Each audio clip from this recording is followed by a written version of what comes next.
Welcome to another Milepost of the V-Twin Life. We talk motorcycles, powered by those V-Twins, why we enjoy it, what they mean to us, and just why we enjoy the open road. V-Twin Life is brought to you by crashinclothing.com, also known as Crash Inc. on the World Wide Web. Man, Brad has sold a lot of stuff. You want to get some merchandise, you want to get parts, you want to upgrade stuff on your bike. He is a dealer for a lot of great companies, so check out crashinclothing.com and see what they got for you.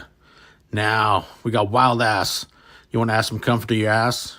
Man, Wild Ass has got you covered. They've got something you like. Use that promo code DWoods. Get yourself free shipping and put that ass in comfort. Can't forget Custom Dynamics, leading the world in LED lighting and LED technology.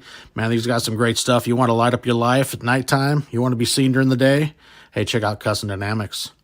Can't forget Lexan. These guys got some great comm units. I just got the new G16s. Man, you want to talk quality? These things are awesome. Loudspeakers, plus they got some air pumps, small ones you keep in your bike. They're ready to go. So check out Lexan. So now, let's get to another milepost of the V-Twin Life.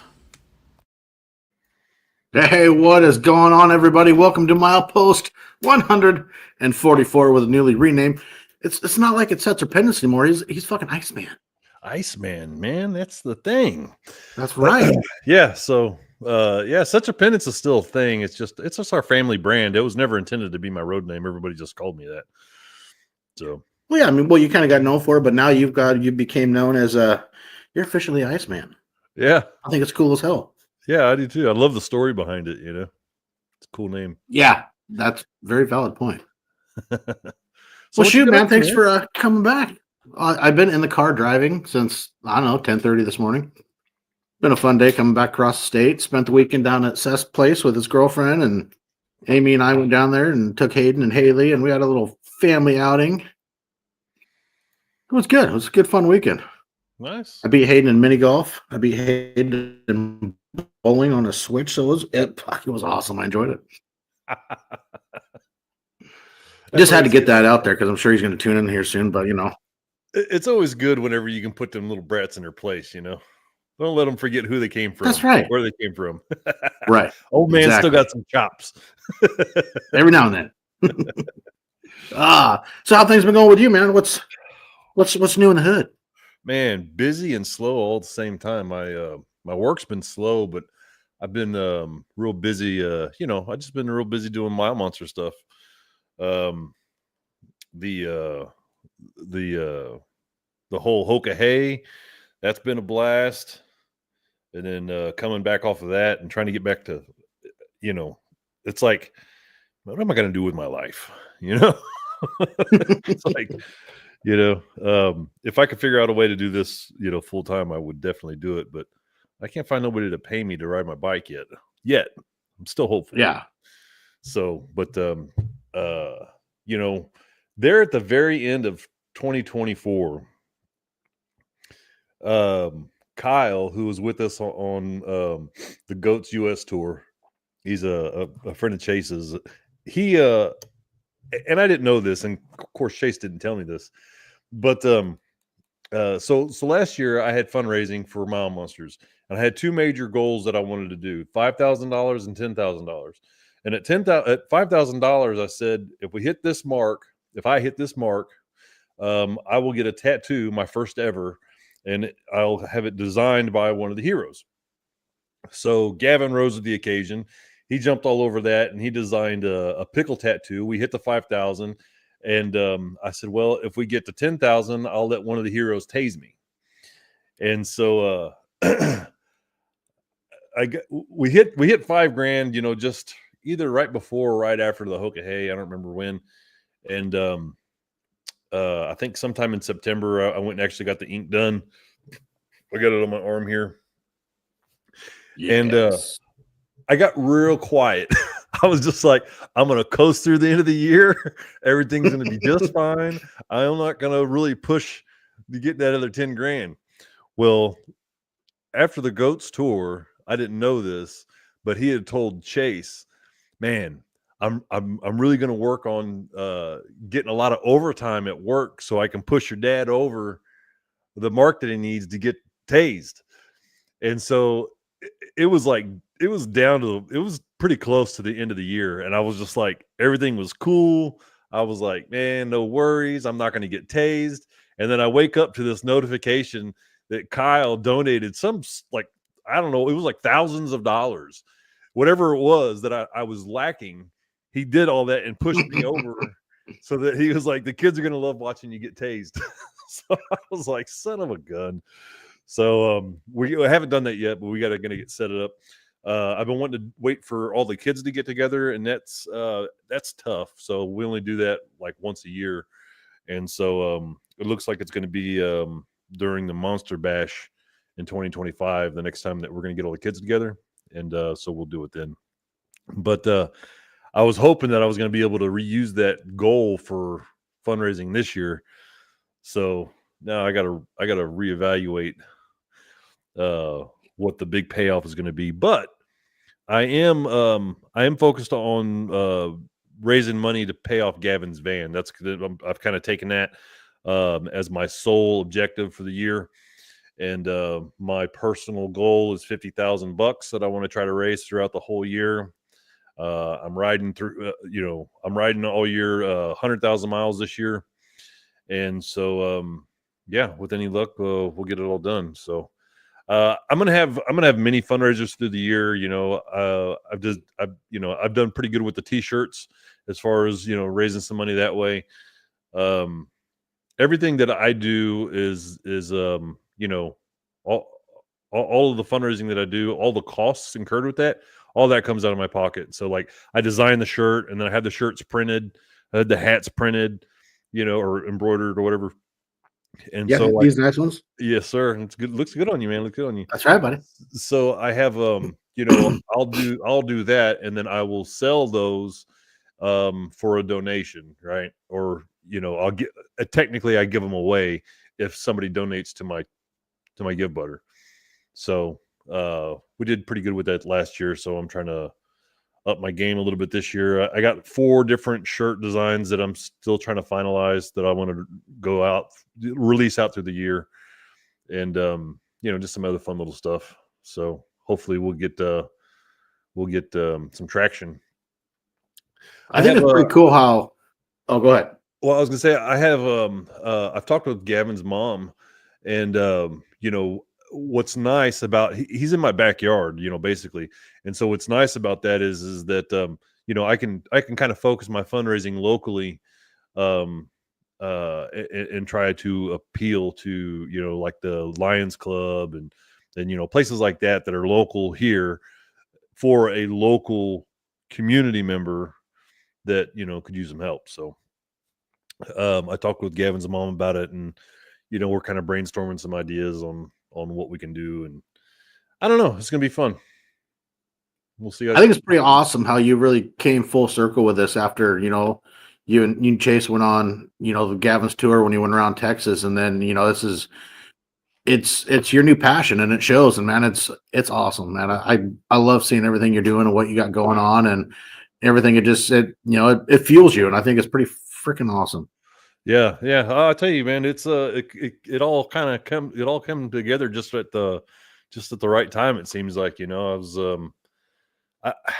I don't know, man. I was kind of in a funky spot, just with life, my age and my son, who I love both my kids dearly, but when my youngest Chase, when he graduated high school, I just was kind of like floundering, and I'm like, man, what am I gonna do? What's my purpose? What's the meaning of life? All this crap, a little depressed. Things weren't going well with work, and then next thing I know, I'm making a documentary. So it all worked out real well.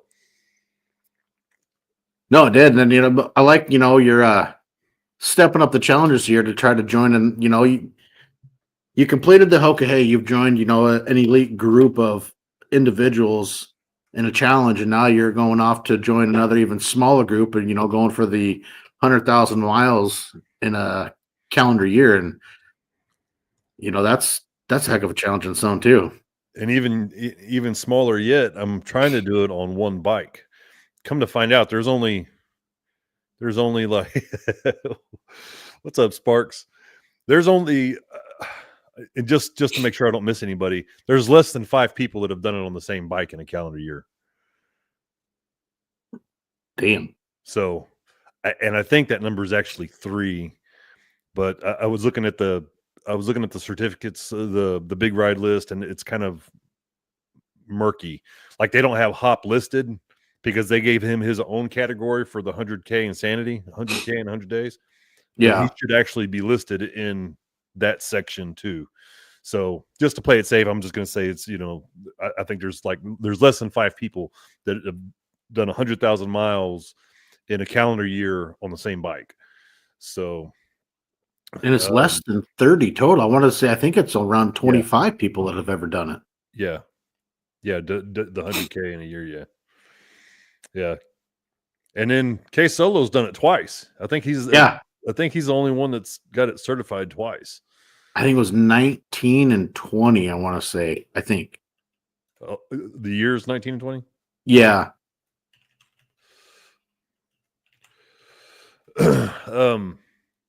Yeah, I don't know, but man, I tell you what, dude, it ain't no joke. I've got like 7,200 miles this year, and I'm behind. If you're going to even it out, I mean, I'll be fine, but it's just like I started the year, and then man, I had the first rattle out of the box, my first big ride. We went up to Tyler.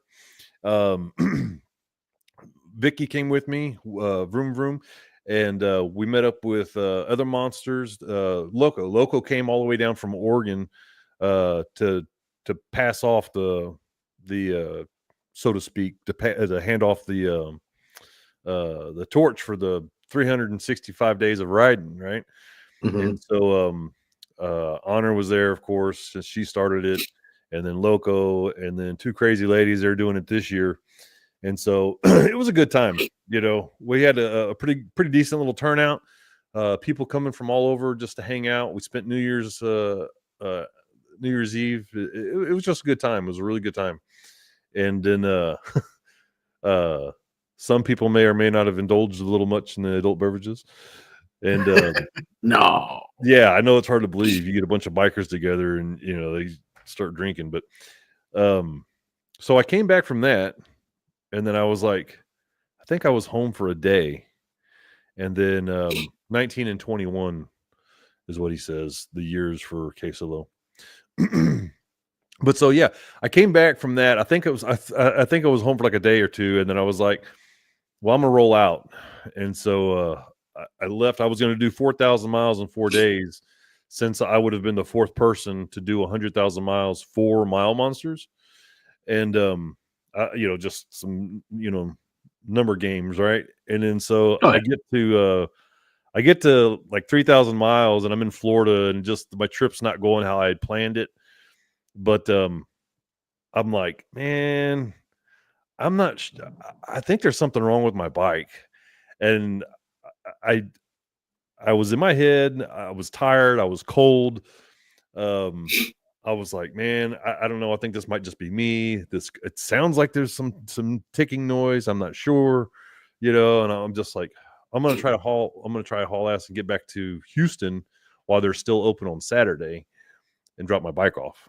Well, I missed that because I passed out at a Love's at like 6 a.m, and I slept through that hour window that I had. So, but I made it home. I cut my trip short, and then turns out my lifters and cam failed, and they have no idea how I made it as far as I did. Jesus. I'd made it all the way back home to San Antonio, and then I called them, and I was like, hey, I said, I'm going to need you guys to come pick up my bike. I said, I normally try to, Republic treats me really good. And I try not to take advantage of that and expect certain things, like, for example, they've got a truck that comes, and they come and they'll pick up your bike within a radius of the dealership. Well, I'm way outside of that radius, and I don't frequently ask for them. I try to come out there, whenever I can, especially if it's a service or something like that. I just leave early in the morning, and I just kind of hang out there for however long it takes for them to do a service, and then I come home. But I was like, yeah, fellas, I'm gonna need the truck this time. I don't want a chance riding it out there, So they get into it, and they're like, Yeah, so we're gonna be working on it for a couple days. So I'd missed some prime riding while they were getting some parts in, and then snowpocalypse happened, and then so I've been like, this first month has just been kind of tough to get, kind of get some traction going. So Well, it is January, you know. yeah, that's true. I hear there's a lot of people up north with this shit they got on the ground, like this cotton that keeps them from riding. I don't know. So Yeah, frozen cotton. we got some of that. We got some of that experience down here through snowpocalypse, man. They shut down. I-10 is a major interstate that runs from California to Florida, right? And it comes right through Texas, of course. And so they shut it down, I heard, from the other side of Houston all the way to Alabama. They just shut down 10 because it was snowed over, and they don't have snow plows or anything like that down in the Gulf. It was crazy. So I've been doing a lot of refiguring on my riding here these last couple weekends. What's up, Hop? Well, I heard it in Texas. If you guys get a dusting, they shut everything down. They shut everything down for a rain, my man. Don't get it twisted. the dusting that was for sure. Close down the schools, close down everything. We're not prepared for this. We can't handle this. The people, they put their freaking hazards on when it's in the rain. So I'm like, yeah, there's no way in hell that they're going to be able to handle this snowpocalypse. And we had just enough on the ground out here where I'm at, which is west of Houston. We had just enough on the ground to like cover the ground, but it wasn't like measurable. Like there's a couple memes where people are putting tape measures on the ground, it just hits the ground, So, but still, people are like, stay indoors, don't chance it, don't risk it. So, anyway, hopefully though, I got so I get my bike back. And then I set out. I was gonna do something else. Oh, I was gonna do 3,000 in 3 days, and then that gets turned around because the Snowmageddon, right? And so I was watching this. YouTube is changing the way that they promote smaller channels, I guess. And so they put on my radar. They put a Max Velocity is a YouTube channel, and I don't know a lot about him, but it looks like he's from here in Texas. And I was like, oh, this guy is like no politics, no BS. He's a weather nerd, right? So he's like, hey, this is what's going to happen, and he was pretty damn accurate. So I was watching him like live predict the weather and all this, right, as I'm riding out to Florida. And so he's like, hey, come Monday, this is what's going to happen. And everything that he had said had been pretty accurate so far. So I was like, I can't be away from work. There's no way in hell I can take this chance. So I think I made it as far as, I don't know. I think I made it just as far as Alabama, or I didn't make it that far. And then I was just like, I got to come around. I got to turn and come back. I don't want to be caught out in this damn snow and not have a way to get, because what would have happened is that part that they'd shut down on I-10, I would have been in the middle of that somewhere.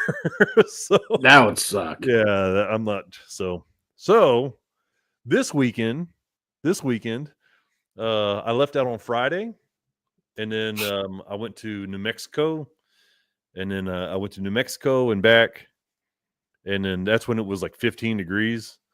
Oh, yeah. I got something to say here. Everybody's giving me this Iceman shit about earn your stripes. I'm going to tell you, ice forms at 36 degrees, 37 degrees, somewhere in there, not 15. Okay? I can do 36 degrees. That's cool. This 15, that's nonsense. There's no point in it being that cold. That's just ridiculous. So no, it's fucking cold. I'm like, what are you doing out here, man? What are you doing? This is dumb. Weather shouldn't be a teenager ever. Shit. Oh, it was yesterday. Hayden and I ran to the store yesterday morning. We're over in Richland. Wake up. It's like 9 a.m. Want to run to the store, needed some caffeine, want a little extra jolt of some good old Red Bull. And it was like 22, ish degrees somewhere there. It's like, well, fuck, I might as well get some gas in the car. I'm getting gas, and all of a sudden the wind comes up. I'm like, fuck this, gas can wait. I got enough for till I got to come home tomorrow, or which would be today. It was like, fuck that. Holy shit, it was fucking cold. Dude, so these last couple of days I went riding. I did a couple thousand miles in a couple of days, and it's just been weird, man.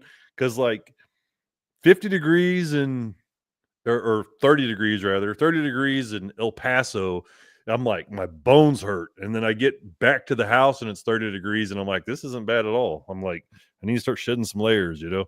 I get up early. I get up this morning, not early, or yesterday morning. I get up and I head for Oklahoma, and I'm like, it's 40s, and I'm just like, it's just cold. Why am I so cold? And then I'm on my way back, and it's, you know, colder. The degrees are colder, but I'm warmer. I'm like, what in the hell is going on with this weather? I don't know, man. It's been strange. Weather's been strange for me this year. Usually I'm pretty solid when it comes to knowing or whatever, you know, like I'm just like, oh, okay, it's going to be in this range, you know. I can usually initially get dressed to accommodate my day worth of riding.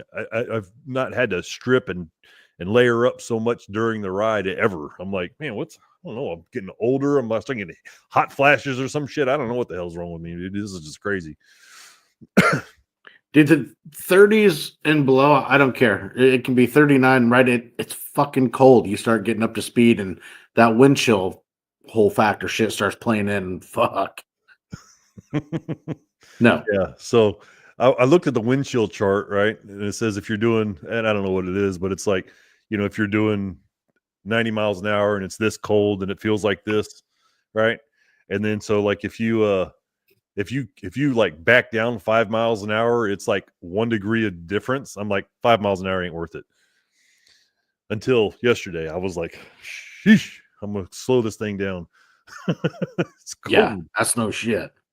So last night I had yesterday I went up to Oklahoma and came home, and I learned something. Something really weird happened. So I went to what's today? Friday I went to New Mexico and came home, and I was beat, man. From the 15 degrees in the morning to the wind and everything beat me down. I was just, my head hit the pillow, and I was like, I'm out. I'm not setting any alarms. I'm just gonna put this in God's hands right now, man. I'm just gonna sleep however long, whatever. So I woke up the next morning at 9 o'clock. I slept for a solid 9 hours, right? And then so I woke up and I'm like groggy-eyed, and I'm looking at my phone, and I'm like, oh, well, there's no way in hell I'm going to be able to knock out a ride today. That's just way too late in the day to start 1,000 miles. You know what I mean? And so I'm doing some quick guerrilla math on my phone, and I'm like, well, actually, it's not. I wanted to do 2,002 days, right? And then so my 5 a.m. was my deadline, and so it's like 9 in the morning, and I'm like, well, I can haul ass up here and then come back, and as long as I'm back before 5 in the morning, I still get it. And I just kept doing the math, and I was like, I'm missing something. There's something wrong. There's no way I could get 9 hours of sleep and then go on a ride, the 1,000-mile ride. It's just something's wrong. Well, it worked out.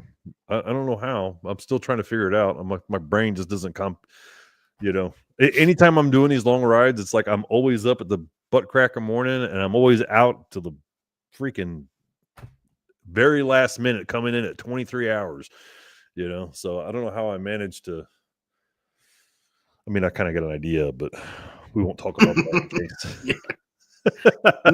See, that's what I prefer to do it too. I'd rather start early in the morning, get up, leave 4 or 5, and just go from that point. And I mean, everybody has their system, but that's just the way. I'm kind of the same way. I'd rather start early and go from there instead of waiting till mid morning. I don't know, just that was weird. That was like, it's like the day's over. You start that late. I'm like, what the hell are you gonna, you can just piss around here for a few days. The day's over. So anyways, on my way back so yesterday was the days of failure, right? So my tracker stopped working, and I didn't realize this until I was submitting paperwork today. My tracker stopped working for the last couple hours. My rever glitched out and shorted me 40-ish miles, which is not a big deal. And then my hog membership, they shorted me 3,500 miles for the year because they didn't get the right receipt or whatever, they didn't get the right whatever. And so I'm like, today has just been a kick in the balls, man. Yeah, let's hop saying here. I like starting in the evening and getting it over with when I'm fresh. Sunrise is always a nice boost of energy. Yeah. Hop, I tend to agree with you. I like I've been actually trying to work on that window from 1 to 4 in the morning is whenever my body just wants to naturally shut down. And I've been trying to kind of just work through getting through that, because once the sun comes up, it's like, you're good. It's daytime, right? So it's like, there's no reason to be sleeping. So I've been trying. I don't have it down like Hop does. He can go for a ride in the middle of the night while we're on the freaking goats tour. And I'm not at that level yet, man. Yeah. That's experience. Yeah, I'm saying. It was funny too, because like me and Chase, that night that he'd went out to do that ride on the goat store, Chase and we had stayed up late that night editing a video of Gavin on the zip line earlier that day. So like we just went to sleep, and it was like 30, 45 minutes later, Hop texts me and he's like, "Hey, you up? You want to go for a ride?" I was like, I didn't get it till the next morning because I was wiped out, but I was like, Jesus. We just were going to sleep and he was just getting up. Fucking animal. Oh man, good shit. So what was your big drive factor for wanting to do the 100,000? Was it really something that just fueled you, or just a next challenge to try to see just how badass Iceman is? Well, I don't know about a lot of badassness, but I know. I was going to do it last year, and I started off kind of doing it, but then so Riot was doing it, and then I found out Luma was doing it, and I'm like, well, I don't want to crowd the waters or whatever. I don't want it to look like I'm riding anybody's coattails. Like, oh yeah, I want to do it too, And so I was like, I kind of put my feelers out, and there wasn't a lot of people doing it, or nobody that I know of was doing it this year. However, I do know of a fella that's going to do it next year who is also a mile monster. And, how badass is that just like Honor started the 365, we will have had somebody doing 100,000 miles, every year for at least 3 years in a row. That's kind of cool. And that's one hell of an accomplishment. Even just, setting the goal there, even like the Ride 365. I mean, that is one major personal challenge because every day, that basically is kind of your life for a year. I mean, it's one hell of an accomplishment, but it's also one hell of a commitment.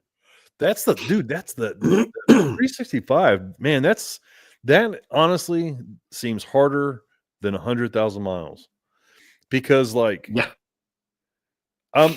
every single day, like, have you seen Star? I mean, she's in it, dude. Like they got to plow the driveway just for her to get out of the damn drive. I mean, I'm just like, my body does not do well in this damn cold. Like my brain checks out, and I'm just like, it just says, no, stupid. This is our defense mechanism. You're not going out in this, and then my brain just plays tricks on me. Like, you got all day.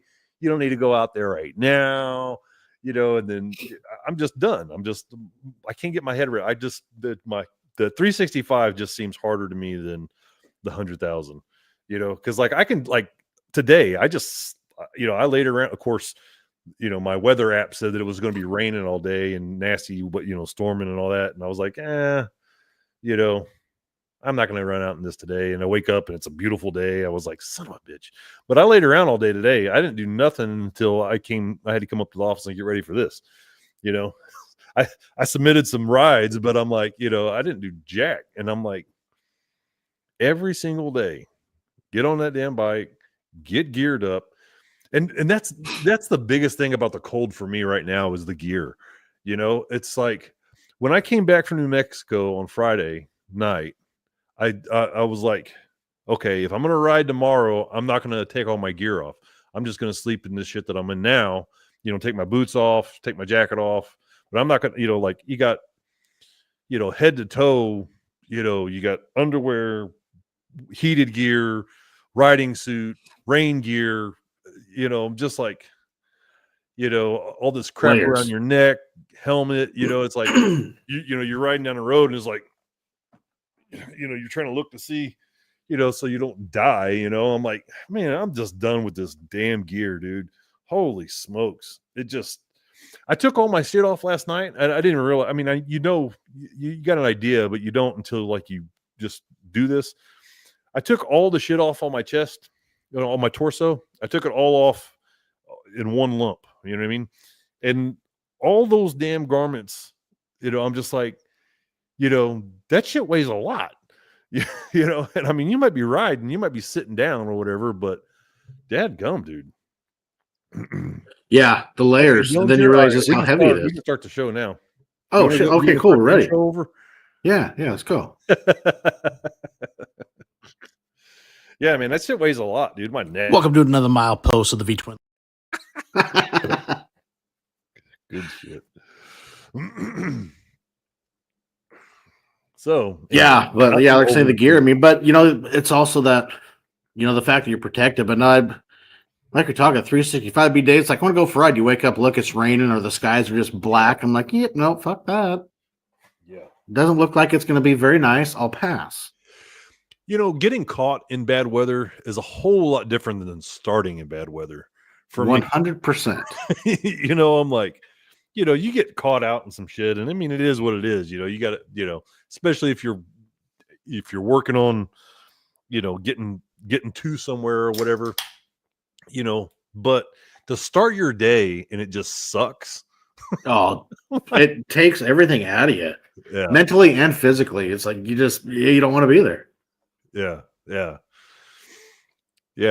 Hop, exactly. There's all the stuff. You know, luckily my core is not too bad. I remember talking with a ride about this during the Hoka Hey, and he had a kind of a cheat code for sleeping at night. He had this battery powered garment. I won't give it out, but it's he's like, you know, oh man, I slept like a baby, you know. And there's a couple things with that. One, when you're for this was my experience. When you're sleeping out, like doing Hoka Hey style, I don't want to be too comfortable. And I I didn't realize this until Chase had told me. He's like, I don't want to be too comfortable because then I won't want to get up. And I mean, like, that's like exactly right. I remember one night in Alaska, I froze my tail off, and you know, I was in full gear and I had a sleeping bag over me, and I was in this little nook in this building, and the wind was ferocious that night. And I was just comfortable enough to like try to go to sleep, but I was by no means comfortable, you know.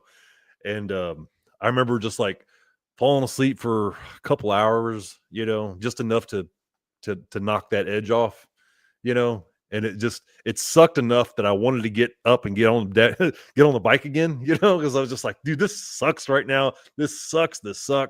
If I was all cozied up in like a little, you know, little mini perfect environment, there's no way I'd get out of that. I'd be like, I'm way too comfortable to get out of this, you know.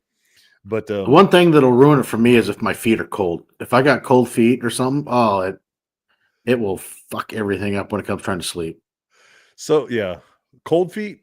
I'm usually that way with like if my feet are sweating, and so but I can't sleep with socks, and so it's I got this real weird, you know, level of comfort that I got to be in.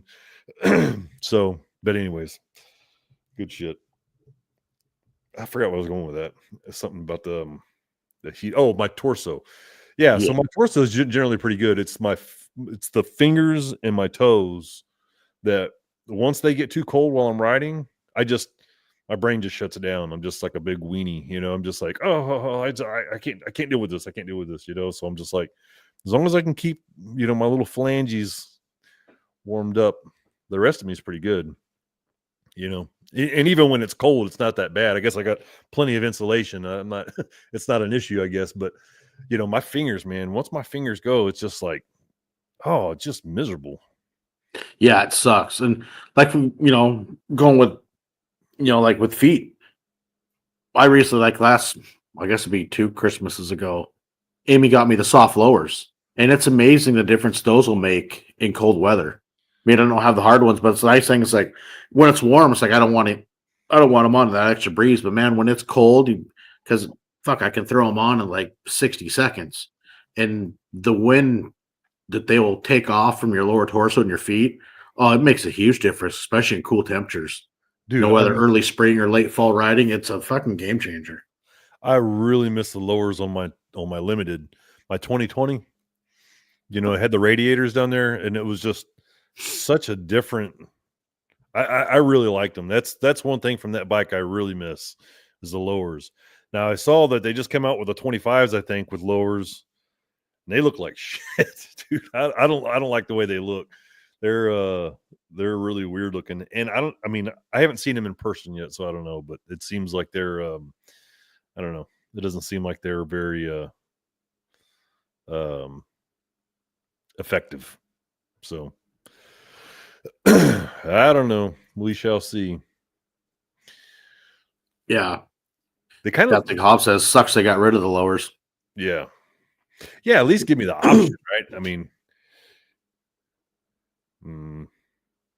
Indian lowers, they kind of remind me of the Victories. Like when Victory was still, I know Victory and Indian said, but like when Victories were still Victories, they Yeah. had The Vision. I think that's Vision and the Crossroads? Or no, the Cross Country. I think the Cross Country had them too. so, but they look real. They remind me of that. So again, though, I haven't seen them in person, so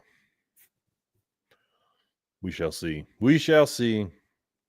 It's, you know, and that just comes in line of it's all, you know, setting your bike up to fit you, to fit, you know, what's working for you and what doesn't. You know, it's just all part of getting your stuff dialed in to accommodate your individual person. Well, speaking of that, I learned so much. You know, you don't know what you don't know in life, right? I whenever I did the goats tour, the Texas tour, I learned so much from those monsters, you know, Hopper Wright and Twister. Just just being around them and watching how they just, you know, navigate these different situations. You know what I mean? Mm-hmm. Like, and I'm not even really talking about riding as much as I am just, you know, like eating or you know, the sleeping accommodations on the beach, you know, just stuff like that. So since then and since the Hoka Hey, I've really changed a lot of what I feel like I want and what I need, you know? And it's like there's 3 different types of sleeping that I'm kind of like is where my brain goes, you know? It's like the nap, which you don't need nothing. All you need is to be off the bike, you know? I could sleep with my head on a curb, you know? And then there's, you know, I'm going to sleep for an intentional few hours. I knew that high rise was coming. I just watched the goat story the other day, and I seen that. I was like, you know, anyways, yeah. So there's sleeping on the ground, and they're sleeping on like a little some kind of mat, you know, something where you're gonna get a couple solid hours, and then there's like tent you're gonna set up for 4 or 5 hours. You know what I mean? So I'm like going through those 3 different situations kind of routinely now whenever I'm out riding around. And I'm trying to dial in what it is that I want, need, and how I want to pack gear for each of these things. And so I've been riding around with a Nelson rig dry bag, and I'm like, since I had those dry bags on the Hoka Hey, and I wrecked, and those bags are the only thing that that were unscathed in the whole thing. And for another 1,400 or 14,000 miles, and they never leaked. They never, those bags were just awesome. And so, I'm a big dry bag fan because, I just don't like jacking around with the rain flies, you know, you know what I mean? And so like, there's lots of good gear out there, and a lot, people, there's a lot of good manufacturers, and, I've got a whole pile of luggage and just different crap in my garage, and it's all good and it's all quality made, but it's not waterproof, and I'm just like, I just don't want to jack around with that. You know what I mean? So like that suit that that climb suit that I wear is waterproof enough. It's supposed to be waterproof, period, but it's waterproof enough that I can get caught in something really nasty and make it to the next gas stop. You know what I mean? And then whenever I get to that gas stop, then I can put on my suit or whatever, or my rain covers or whatever. But the whole dry bag situation that I have been riding around with the Nelson rig stuff, it's like a game changer for me. And I kind of hate that phrase, but I'm like, I've got, and I'm going to do a review on how I do this, even though I don't like doing reviews, but I've got this little bag here that has everything that I need in it for sleeping in any different situation. You know what I mean? And it just sits on top of my Pelican, and I'm good, So I don't know. And also, by the way, anybody listening, use promo code Iceman on Nelson Riggs website and get you 25% off. Oh, there you go. Hey, savings is savings, Yeah, man. Dude, that was so awesome of them to jump out like that. I reached out to them and told them what we had going on, and they make great gear. You get 25% off, and Mile Monsters gets a check at the end of the quarter or whatever for, a little kickback or whatever. It's just everybody wins on that deal. I'm super stoked about it. No, that's freaking cool. Turn around your seat, head down on your tank is a good quick 30-minute nap. Yeah, dude. I feel like I literally fall asleep, and if I was on my bike, I think I would fall off the damn thing. I'm right there with you. I would probably end up on the fucking ground. So something that I've noticed about myself is if I'm like sometimes, I'm just like, man, I got to get off my bike. I'm going to die. Right. So I'll pull over anywhere. And then if I could just lay down and close my eyes and I might not even go to sleep actually, but I just let myself fall asleep, like try to fall asleep a couple times. I'm like, oh man, I'm good. Like I just needed to get that out of the way without risk of dying, and then like I can get back on a bike and I'm good for a couple more hours. It's pretty interesting. Oh, Dylan, I got a rock for a pillow beneath my weeping willow, the cool grass for my bed. Elvis Presley. But no, sometimes even I found out, I mean, you go ride for, you're in the saddle 16, 18 hours, and it's amazing what a 2.5, 3 hour power nap can feel like. You just slept for fucking 8 hours. Your whole body feels rejuvenated, and it's crazy. Oh yeah. Yeah, no, it's I've really been trying to dial in the process, everything from what I eat, when I eat it, how long I stay off the bike at gas stops, all these little things that, I have sleep apnea, so I don't, I'm supposed to use a CPAP and I just can't get used to the damn thing. And so I don't get a lot of good rest, I guess is what they say, right? And so like all these little things really add up to a big deal for me, whenever I'm out on the road. And so like there's been times whenever like we'll wake up, when I'm out riding with my brother, there's been times where we get a solid 6 hours of sleep or whatever, and I wake up and I just cannot wake up, like especially if it's still dark out. Like we hit the road a couple times. It's like 4:35 in the morning, and I'm just like, I'm nodding off. I'm running off the damn road and shit. There's one time he's like, dude, you all right? I was like, I don't know. I can't wake up, 5-hour energies and all that, all that shit just doesn't work. It's like my body just says, no, we're not done. We're not done resting yet. So I've been working Maybe some on smelling salts. Huh? Smelling salts. Take a Yeah. little hit of that. No slap. You seen those that they sell in the gas station? Mm-mm. Yeah, I got some on the Goats US tour. They got some smelling salts or whatever that, I don't know if we didn't do them right or what, but like I bought like a handful of them, gave some to Riot and gave some to Chase, and we're over there shaking the damn things up right down the road.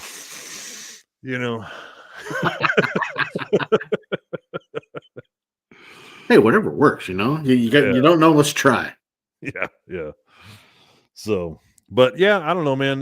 Back to yeah, Cop didn't work. nope.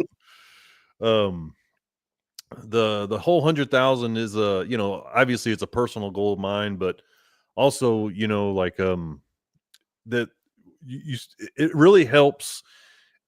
I've found to kind of get in people's ear about mile monsters and DMD and what it is that we're doing. Whenever you start talking about just crazy nonsense, like my bike kind of stands out just a little bit. And so if I'm like eating something at a gas station or whatever, people, have come up and they're like, what's going on here, and it's like, oh, I'm doing 100,000 miles this year, or, I'm a charity rider for Mile Monsters. Whatever, we've got people that are riding every single day. They're riders that ride every single day for a year to raise, awareness for DMD. What is that? What is DMD? What are you talking about? You ride your bike every single day? Well, no, not me. You know what I mean? It's just like the crazy, weird things that you say, Yeah. we got a guy that did 100,000 miles in 100 days, what? A lot of people just like, they can't wrap their head around it, but it sounds so crazy that they kind of want to hear more, Well, and it's like some of us, you stick with the bike up where it becomes like a rolling billboard, so it'll bring attention, it'll bring conversations. It's an easy way to start a conversation. Like say people will see it and be like, I got the Mile Monster stickers and whatnot. There've been times like I've been in a gas station, come out, and he was like, "Hey, I gave them some bracelets and a card. They saw the bike. Like, what the heck was this?" And she's explaining it to him while I'm Nice. inside, using the restroom or grabbing some caffeine or whatever. And yeah, it's a great way to start a conversation, to spark it, and then you give them the story. Tell them what you know. Yeah. Yeah, no doubt. That the thumbnail that you used for this video, that picture of me riding my bike, Yeah. that guy, we were in Beaumont, Texas. I'm just riding down the road.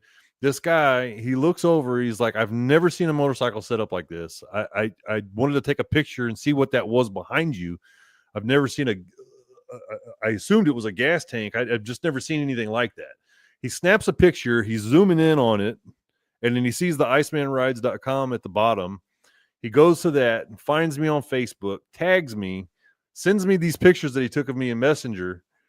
And so it's come to find out he's local to me. He's the director for the American Legion Riders in New Braunfels, where Vicky lives in New Braunfels.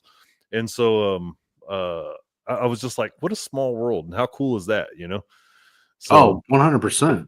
yeah, I thought that was pretty neat. So I mean, it's worth it, you know what I mean? For me anyways, it's like you look at our bikes and it's like, Jesus, you just destroyed a $50,000 bike. And I'm like, destroyed is all in perception, I guess. I don't think it's destroyed. It runs great, whatever. No, it's not a garage queen. No, yeah, it's dirty. It's, Yeah. It was running great yesterday. It's at the shop's got to get a few things done, but it'll be running great. Yeah. That's what I do. I test it and evaluate it and say, no, this ain't gonna work. So, but yeah, man, just living the Mile Monster dream, lots of traction. It's really awesome to see all these people just coming out and turning out and getting to be a part of. I even seen one of the guys that I met from my motovlogging days. Like that was all this. That's funny to say that, my motovlogging days. It was like a stretch of like 6 months. But he's I'd seen him post his first ride the other day. I was like, badass, man, awesome, that's cool, So it's just cool to see how many people are getting involved, and everybody's trying to do what they can for the boys and awareness, and and in the meantime, we all have this passion for riding bikes. It's a win for everybody. Frank's in the house. YouTube made me create a channel to be able to comment. You should be able to just sign in with your freaking Google account. I don't know. Technology. You know, they change shit. Yeah. They want more people. Mm-hmm. Well, thanks, Frankie Mountains, for creating said account so that you can comment. That's right. and now you can create content. Yeah, man. I mean, the guy's a rolling photographer. Yeah. You know, man, I enjoyed there's like a handful of videos that I made back when I first started the Such a Penance channel, and it was just, you know, me, my brother, my son, just out riding around, you know, and it was so much fun. It was so much fun to record that, and rolling billboard Twister actually paid for those bags. that's actually Kim's billboard. I don't know if I can actually take those bags off without her approval now. She put so much money into the damn getting me tased. Not as much as Kyle, but throughout the year. But anyways, there was so much fun doing those videos back then. It was like, you know, it's just so much work. Damn, it takes so much time and thought, and you know, it's like it's funny how much intent went into making recordings look like there was no intent, if that makes any sense. You know what I mean? It was like you try to catch the candid shots and, you know, just people having a good time. Well, I mean, that's tough to record, you know, and it's like, oh man, it's just, if it was my only time job or if it was my full-time job, I could figure it out, I think, but I don't know.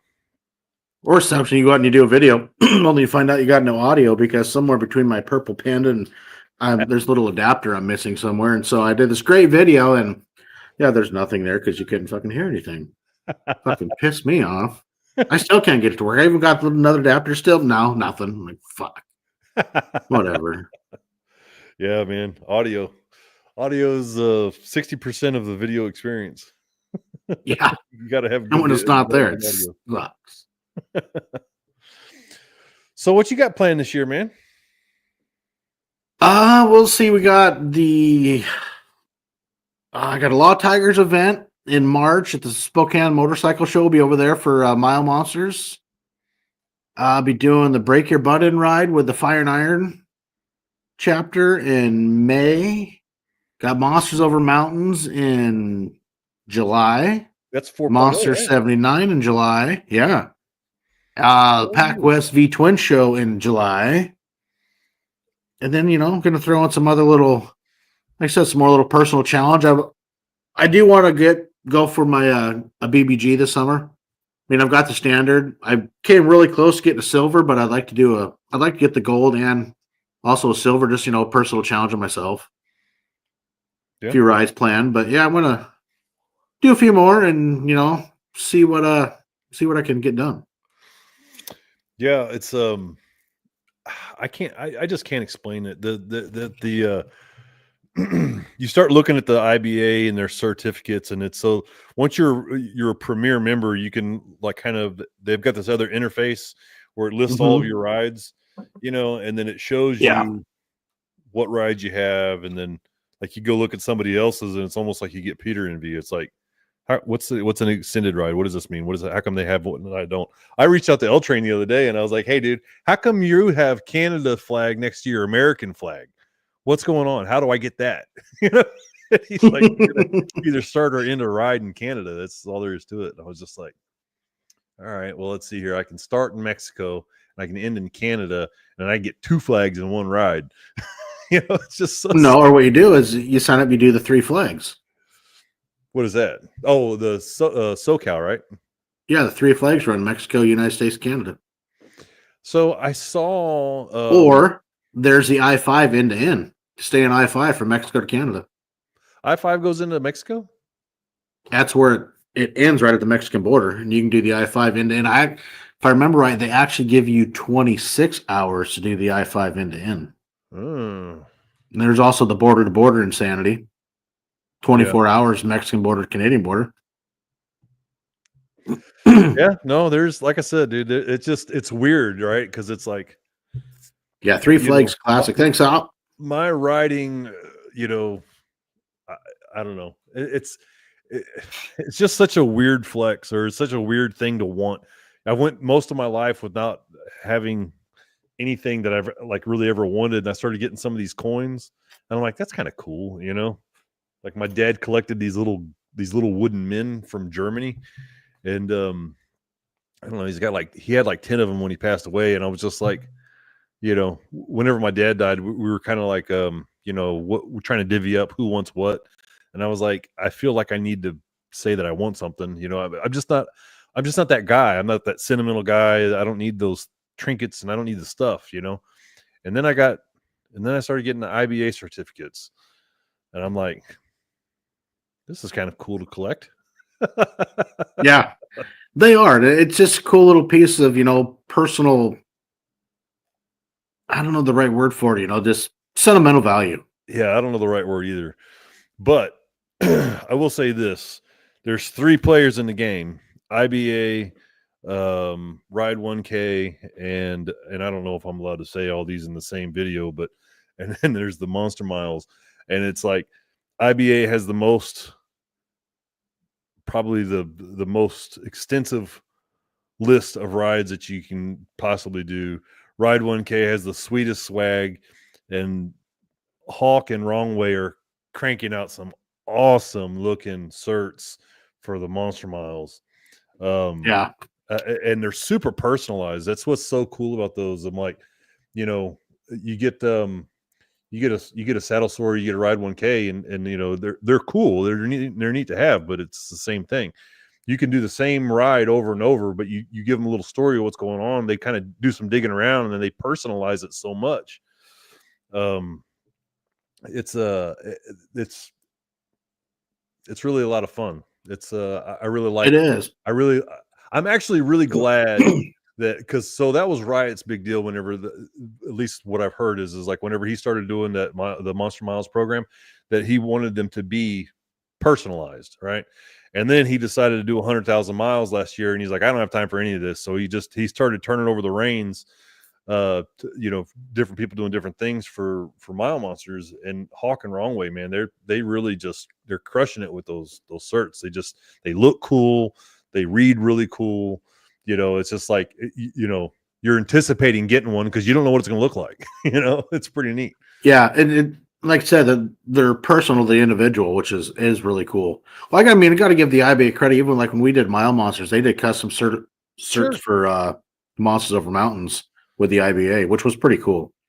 So there's yes, and they do a lot of custom certs for Taco Run. Like there's a whole bunch of different things that you can get a custom logo for. Alder, a Ride to Eat, all these things.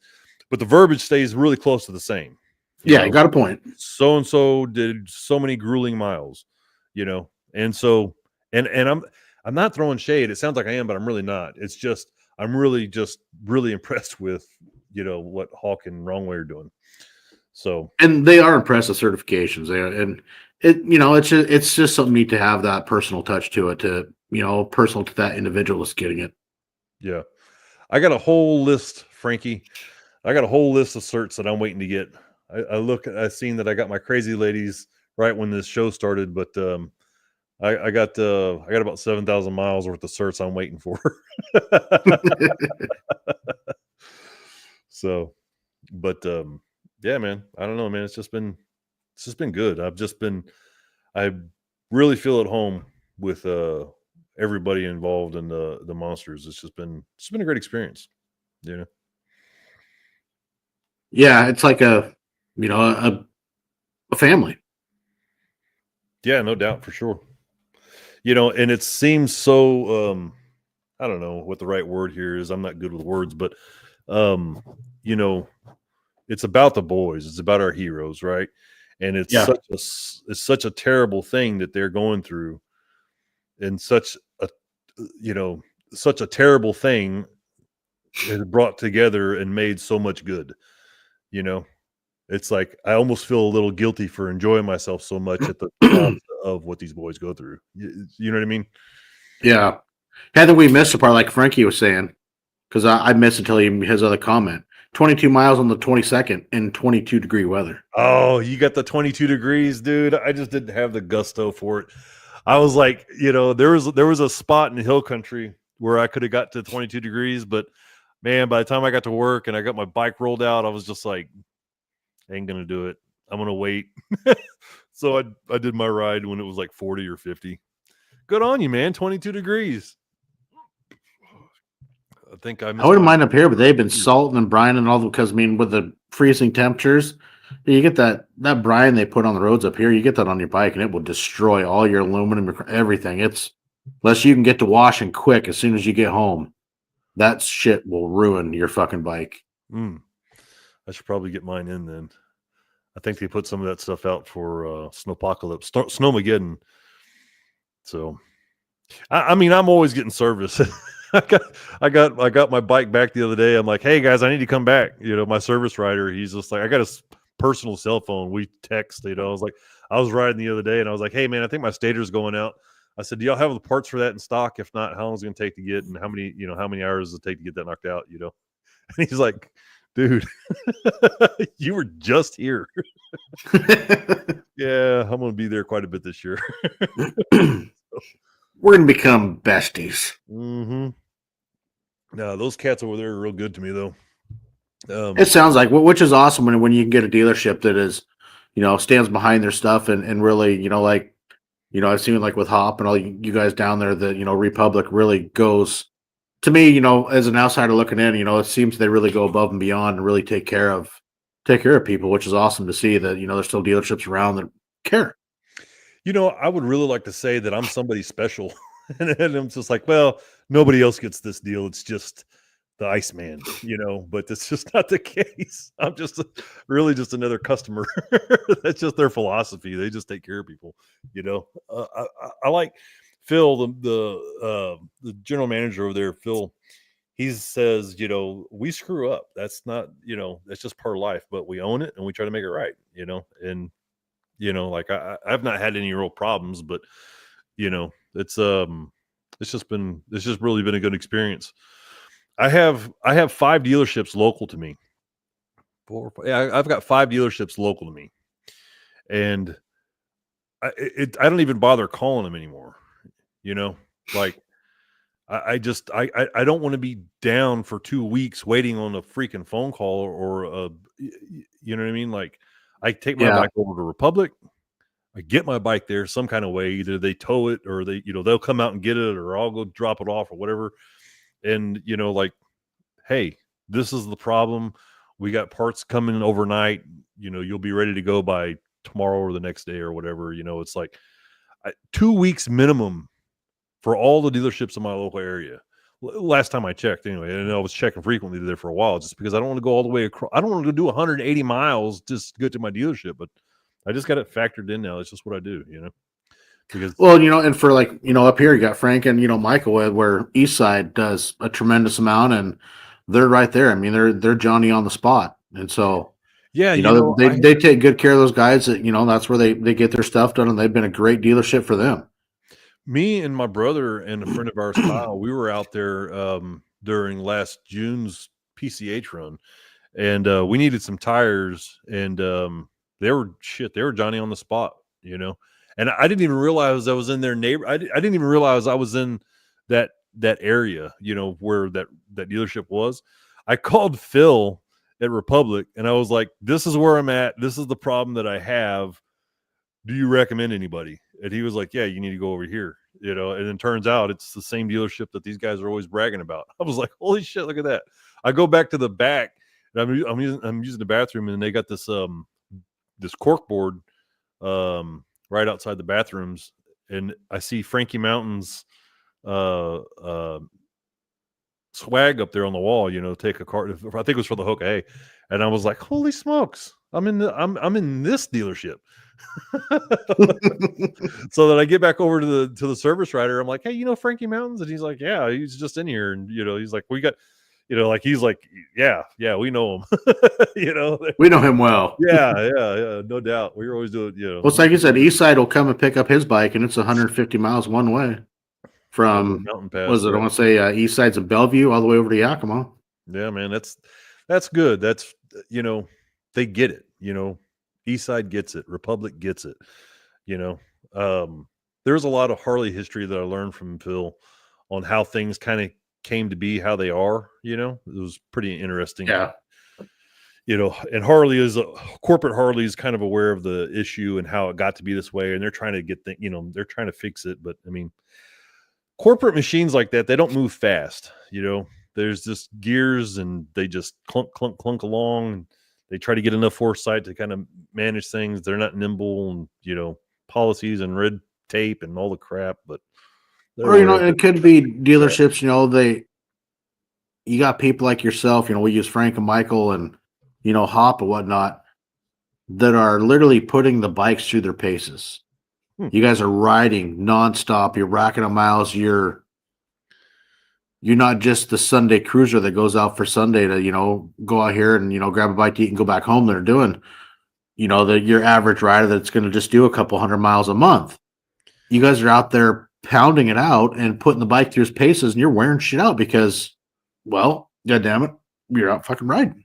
Yeah. And those, you know, they see that. And so, hey, you know, these guys doing stuff, and then, you know, put on top of it, you know, the goal, the organization that we all, you know, pounded out for, and they're there to say, hey, you know, you gotta take care of these guys, this, you know, and you know, they go the extra mile because they see what the goal is, what the mission, what the goal, what the drive, and, you know, it's pretty goddamn cool. Yeah, no doubt. I mean, they, you know, they definitely go above and beyond. You know, that's I mean, I say they go above and beyond, and they do go above and beyond, considering what all the other dealers do or don't do, you know. But for them, it's just business as usual, business as normal.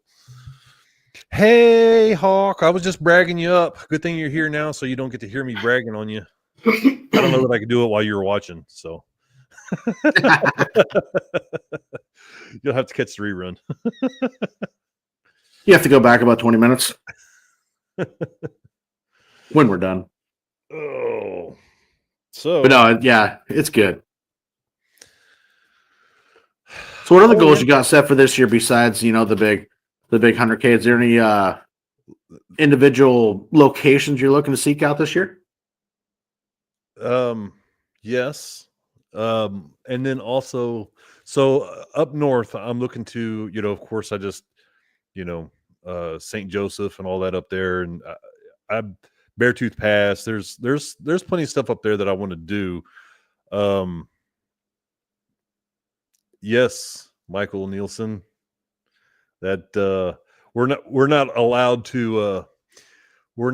to discuss said event if we're in the event. So this is me not discussing it. But there's quite a few rides that I want to do as far as what you do in the other 265. Well, you know, shit, Hop. I just thought I was gonna prop my feet up and enjoy my 100. You know, Mr. 100 and 100. Jack Frank said he pulled up to Republic to pay my respects on my way to Daytona Beach for the Hoka Hey, and Phil greeted me by name like I'd been there before. That's pretty fucking awesome. Yeah, you know, I think it's pretty cool to, you know, you're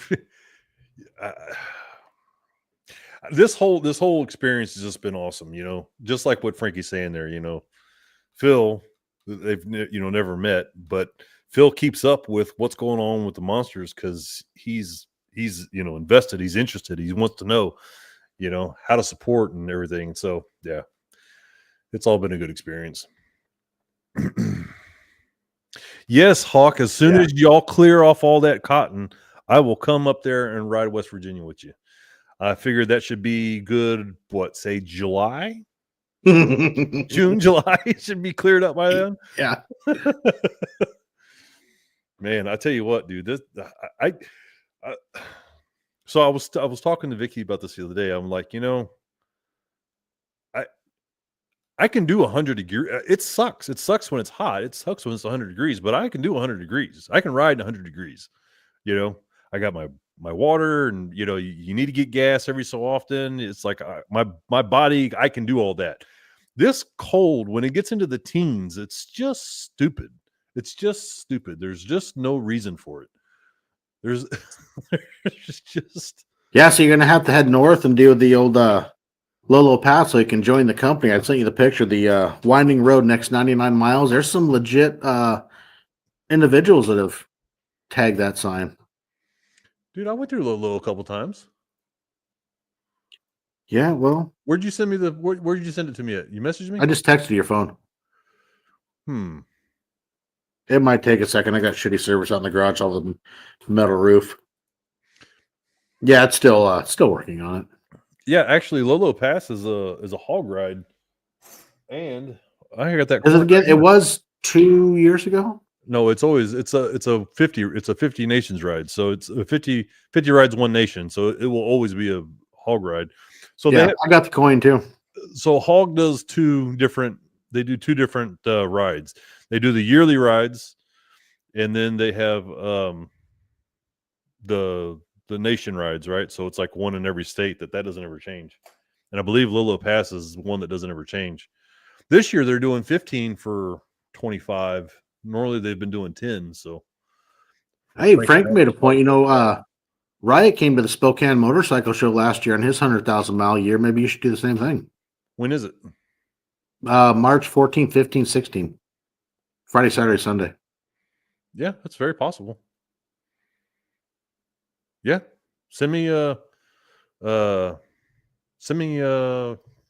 send you something. Yeah.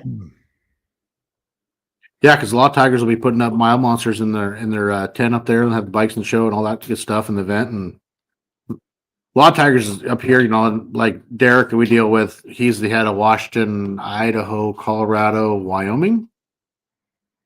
And no, they're very big and very supportive of mile monsters and behind all the guys up here. And you know, like this year, since they've came part, you know, doing really helping support the V Twin Life and also my goals and whatnot, what to do with mile monsters, they will be throwing in $500 to the Monster Over Mountain when we open the gift butter for it. Nice, very nice.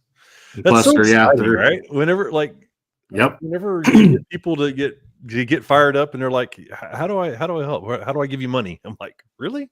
Here's a link. Yeah, that's just cool. They send me an email, one to have hey, let's have a Zoom meeting. We want to do this, this, and this. I'm like, okay. They do a meeting and like, what do you need? I'm like, dude, I don't know. I don't like asking for stuff. That's not me. Well, excuse me. And it was a crazy little deal. So yeah, they're gonna send money to buy a set of tires, and they're throwing money in 500 into Monsters Over Mountains, and said, hey, if we need more, let us know. Hell yeah. Shit. That's nice. And got Phil, the big attorney. He's going to be coming on the podcast. He's an IBA guy and rider, and I'll be getting out doing a big ride with all the Law Tiger guys this spring, late spring, sometime when we get some nice weather. So no, it's going to be really cool. Very nice. Excuse me. Yeah, Michael. 10 for 24. That Hell's Canyon, I've been through there too. It's a pretty nice ride. Yeah, that is a good one too. I think doesn't Hell's Canyon eventually run into Lolo Pass? It'll take. Well, you'll kind of basically cross the river, kind of, and then hit 12, or you'll come off it, and then you got to cross. You got to cross the highway literally, and then you hop on 12 and in Lewiston, and then head all the way up to Missoula. So I remember going through Hell's Canyon when I came up to meet you out in Missoula. I went out there. And I remember just stopping. I had to stop and pull over and look at the water, the river there, because I'm like, in Texas we don't have like raging water like that. I'm just like, oh my god, look at this running water, it's awesome. Yeah. No, it is cool. Riding Lolo Pass, beautiful. I mean, it's crazy. You get up along the river and there's white sandy beaches on the river. Yeah. Yeah. So this last year we went Lolo. We went up. My brother and Kyle So we rode up to Seattle, and then we flew the girls out to Seattle, and then the 6 of us rode from there down the PCH as far as we could, and then Vicky and I, she did her first 1K out to the Monster 1K in Lebanon. And so but yeah, I remember, so like when we were on our way up to Seattle, we went up through Lolo, and it was just, it could have got dicey pretty quick. There was a good section of it that was under construction, and they had the lights, the construction lights. So Yeah. But so there was nobody on the damn road, and so we come up to it. It was red, and I was like, we waited for a while, and there was no cars coming, and I was like, so I just went through it, and I was like, there's enough road here that I can avert and make, and then I turned the corner, and there was no road, and there was cars, and I was like, this was a bad idea.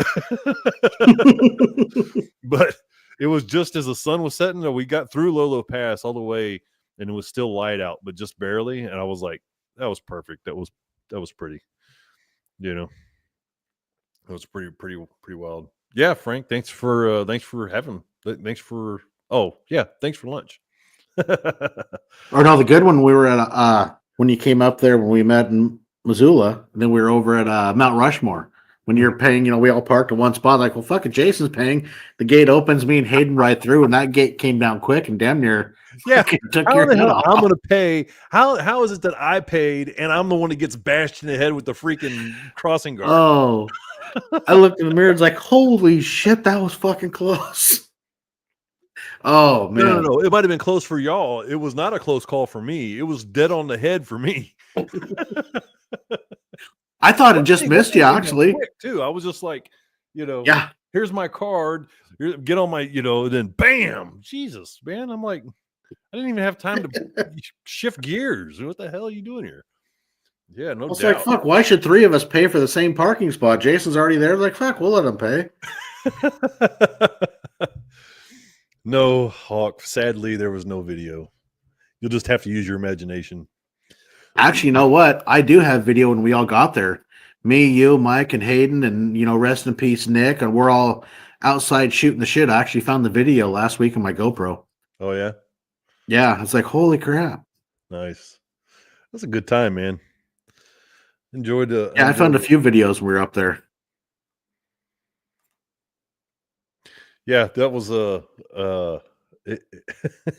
it's funny whenever you get into different parts of the world, right? So like when we got up to the campsite in Sturgis, you go buy a bag of ice, and what was it? It was July, right? July or August? June. Yeah, one of those months. Yeah, because it was Amy and I's wedding anniversary. Yeah, it was a great, it was a great trip. Hey, let's go over to the Hoka Hey, watch all the guys for our anniversary. It'd be fun, honey. So that night, though, we bought a bag of ice and just left the bag of ice out on the picnic table because it's not going to melt. You know what I mean? You remember that? Yeah, sure. We use the ice for our drinks. Yeah. Anyway, I'm just like, there's just no way in hell that you can get away with that kind of shit in Texas. Anywhere in Texas even now it's like 65 today. So. Or we're passing, me and Hayden are passing a car, and Jason proceeds to pass us on the left at about 100, doing a video the whole time. Good time. Dude, I didn't see you come in the mirror. You scared the shit out of me when you blew by us. Like, holy shit. Yeah, Chase, I didn't realize that was as big of a thing as it was. Chase is like, yeah, he's got some mild PTSD of it, It's like zipping by him, and he's always like freaking out, jumping. It's funny. That time, there's this video I got with Salty. Salty was back when he was Salty. He was doing a vlog or whatever. I went blowing past him. We were out there doing the sisters ride, and I go blowing past him, and he freaks out on his own video. He's like, God damn. Oh man, that was funny stuff, man. I love it. It's hilarious. I remember that night when we were all at the cabin, because Nick and them, they brought that bottle of Just Ledoux It bourbon, and we're mixing some drinks, and all of a sudden you see Nick walking out in the middle of the field to get water. I'm like, dude, there's a faucet in the cabin. Oh, there's a standpipe out here with water too. It'll be just fine. Hey, whatever works for you, buddy. Jesus, you don't got to wander through the field in the dark when there's a fucking sink in the cabin. Yeah, man, it was good times, man. That was a lot of fun that weekend. The required question comes after: when are we going to do that again? Right?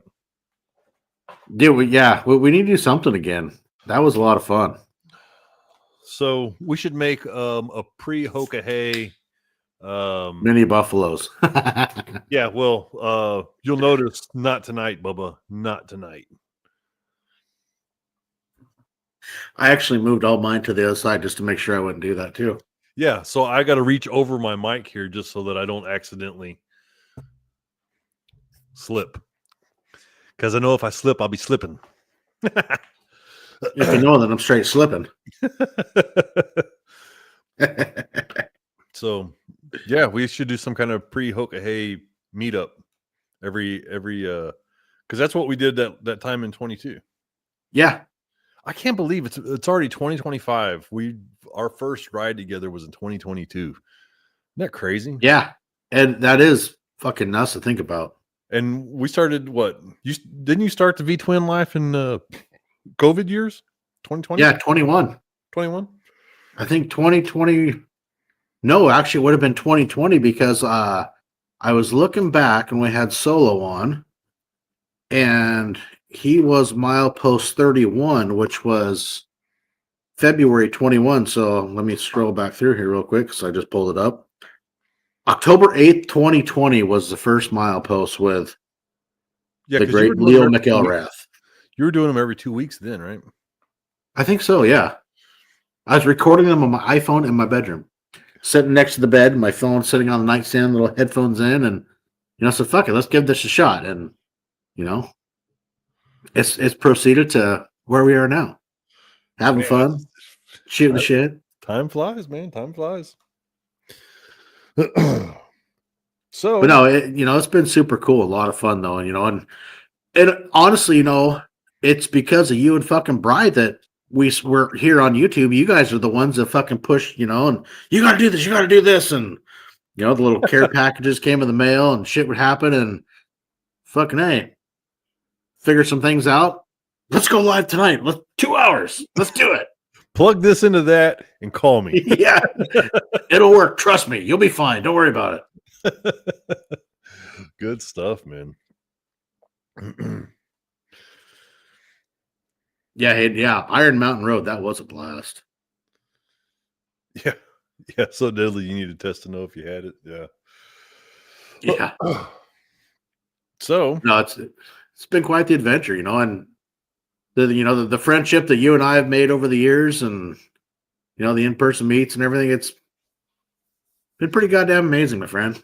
Well, not just the whole community in general. You know what I mean? Craig, Wild Ass. I remember. It's all been good. It's all been good. It is, but I got to say the ball's in your court, because last time I came to Texas for the last one, so you're gonna have to come partially up, a little north. We can meet somewhere. Well, just said March, right? March is the Law Tiger. Oh, fuck! There you go. Yeah, there you go.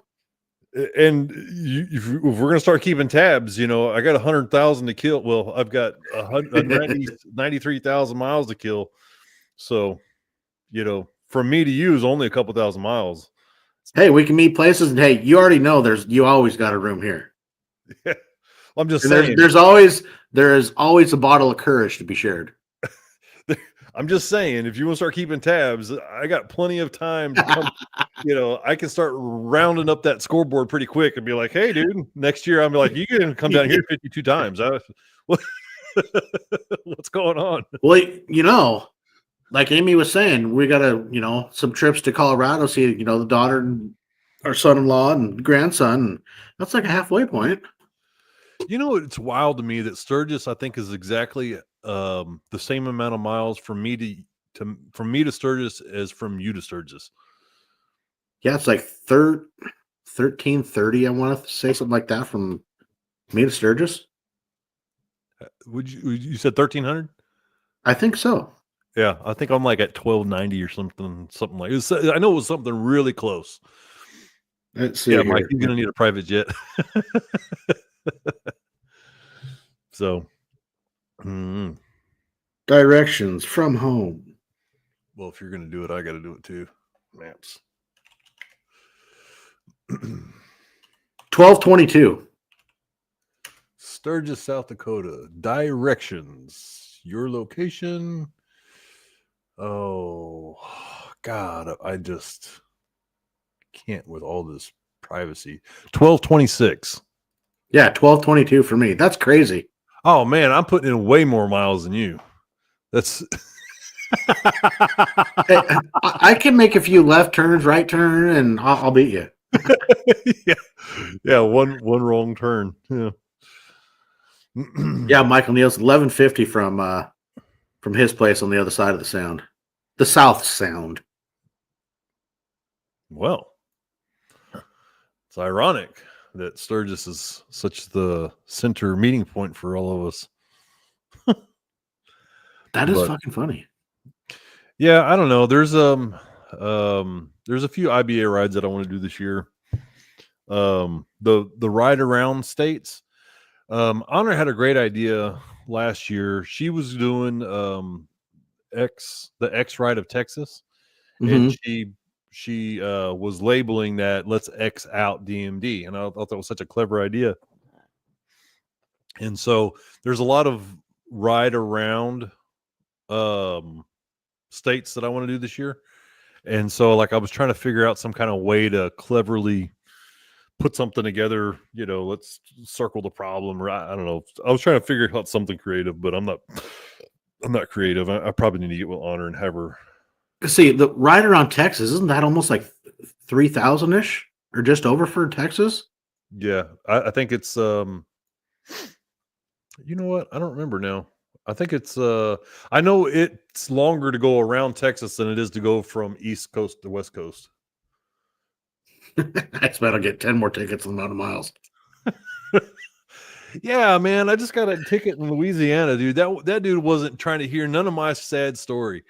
I was like, first of all, my radar detector was I have it set on no XK, so I don't have it do the X band or the K band. 3,300 miles. Hop says it's 3,300 miles right around Texas. 33. Okay.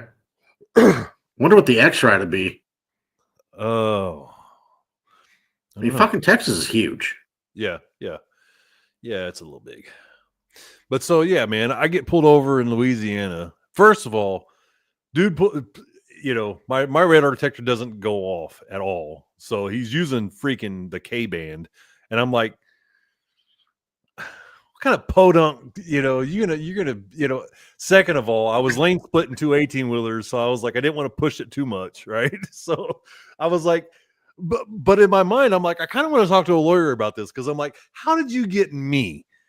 How'd you get me in a group of cars, and I was in between 2 18-wheelers? How did you know that it was me that was speeding? I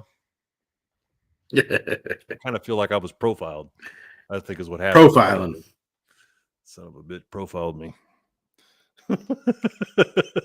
That's fucking funny. So yeah, I get pulled over, and he's like, like he's mad at me. I was doing 22 miles over, and he goes, well, the laser, the radar, it picks up laser. It has a special blink for it, actually.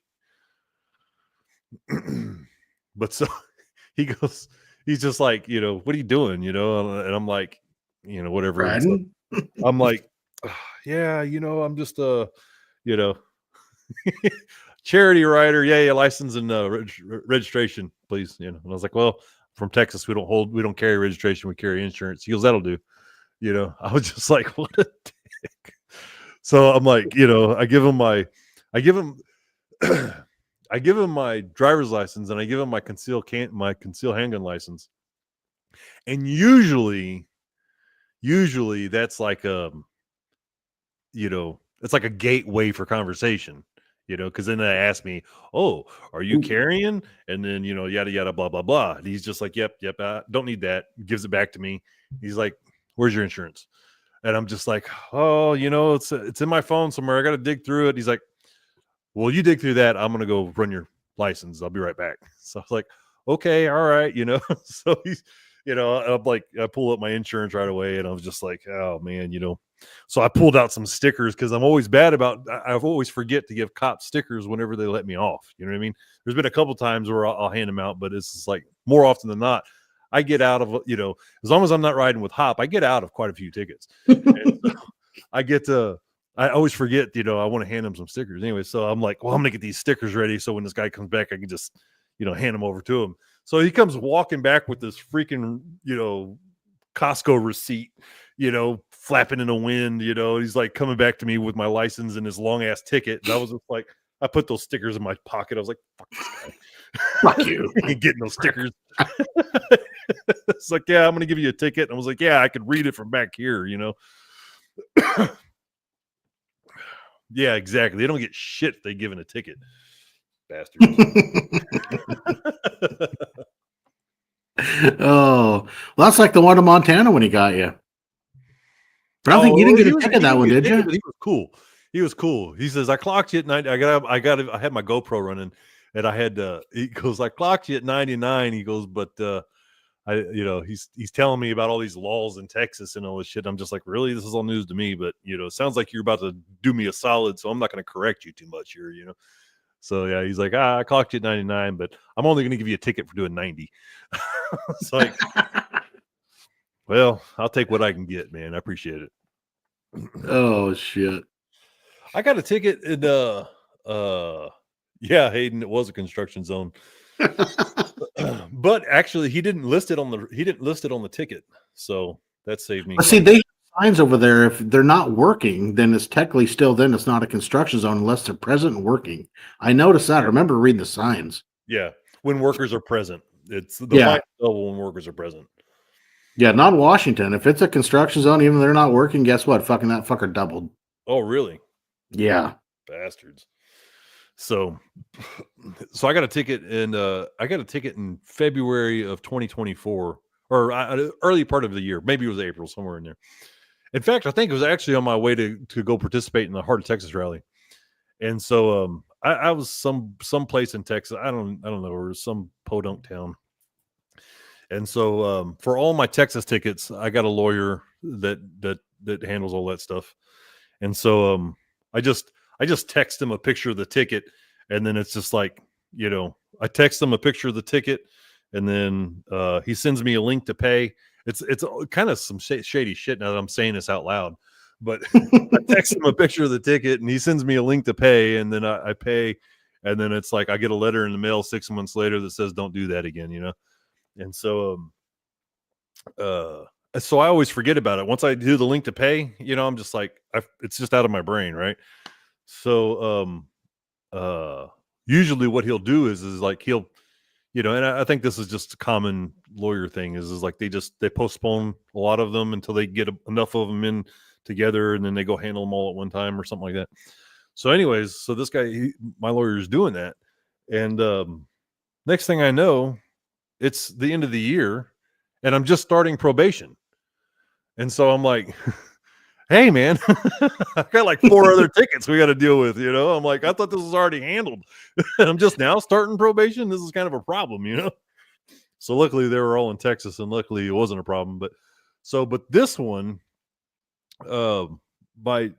they needed something from my insurance company. I forget. I don't know what it was. My buddy is an insurance broker, and he's who I got my insurance with. And so he goes, like, I don't know nothing about this ticket, from all of this whole time. Right. It's just like, I don't know anything about anything. Right. And welcome to my world. Oh fuck. Yeah. I'm working out a deal for this ticket. Which ticket? Hop's like, you're gonna have to be more specific. What year? What month? Can you narrow it down to the county? So anyways, this is just all out. I just downloaded it out of my head. I don't have to worry about this, right? Because this is just how my brain works. So next thing I know, it's October or November, and my insurance broker is emailing the judge and he's copying me on it. And I'm like, this looks official and it looks bad, So I text him. I'm like, hey man, what's going on here? What's this all about?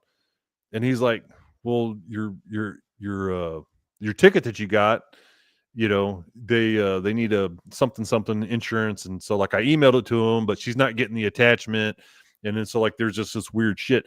And then so like the judge is pissed because she's been trying to get this information for like months. And then so like I get in on this email string, and my buddy is he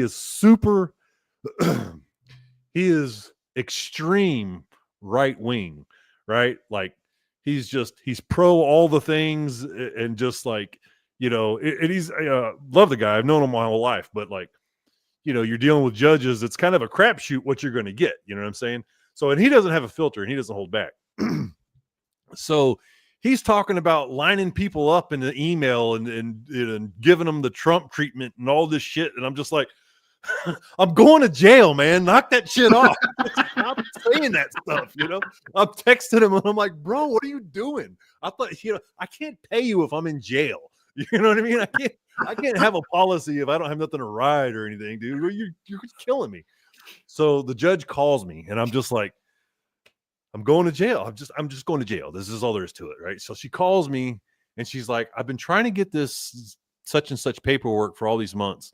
And I'm like, I'm sorry, don't know nothing about it. I'll get you whatever you need. In fact, I'm looking at it right now.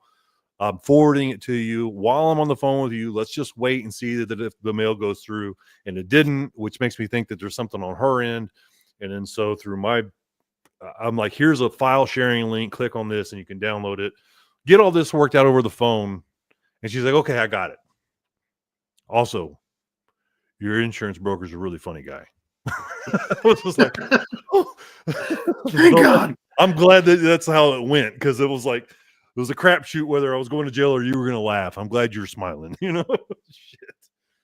By the way, Kimberly said the rat is 3,100 miles. It's 3,300 if you're the king of U-turns. She just want to clarify the correct mileage for the ride around Texas. So since she does have the certificate and whatnot, she is which certificate she has for the king of U-turns? I don't know. She's a reliable source for mileage. Let's just say that, okay? That's all I'm saying. She's also a reliable source for U-turns and the frequency thereof. Riding the top. Wow. Didn't realize you're going there, but I just trying to clarify things. That's all. I think I just saw him post something about U-turning the other day. I don't know. That could be. Just make sure they're in a safe spot. Oh man, I feel like I'm looking at this picture you sent me, and I feel like my damn sticker was. Oh, to finally go through, about fucking time. Anyway, I got. All I'm saying, if you look at the upper left corner, the V-twin Life is higher than Hop. That's all I'm saying. Well, lucky for you, you're at the top of the sign. Because hey, sometimes you got to use that phone tripod, extend out the neck too, and you get just so you can reach way the fuck up there. One extendo stick. That's right. Twister, what is the? I have the hospital certificate for the U-turns. This is gonna turn dark real fast. Twister, what's the mileage for the X, the Texas X? I want to say, I think she put it up there. Let me.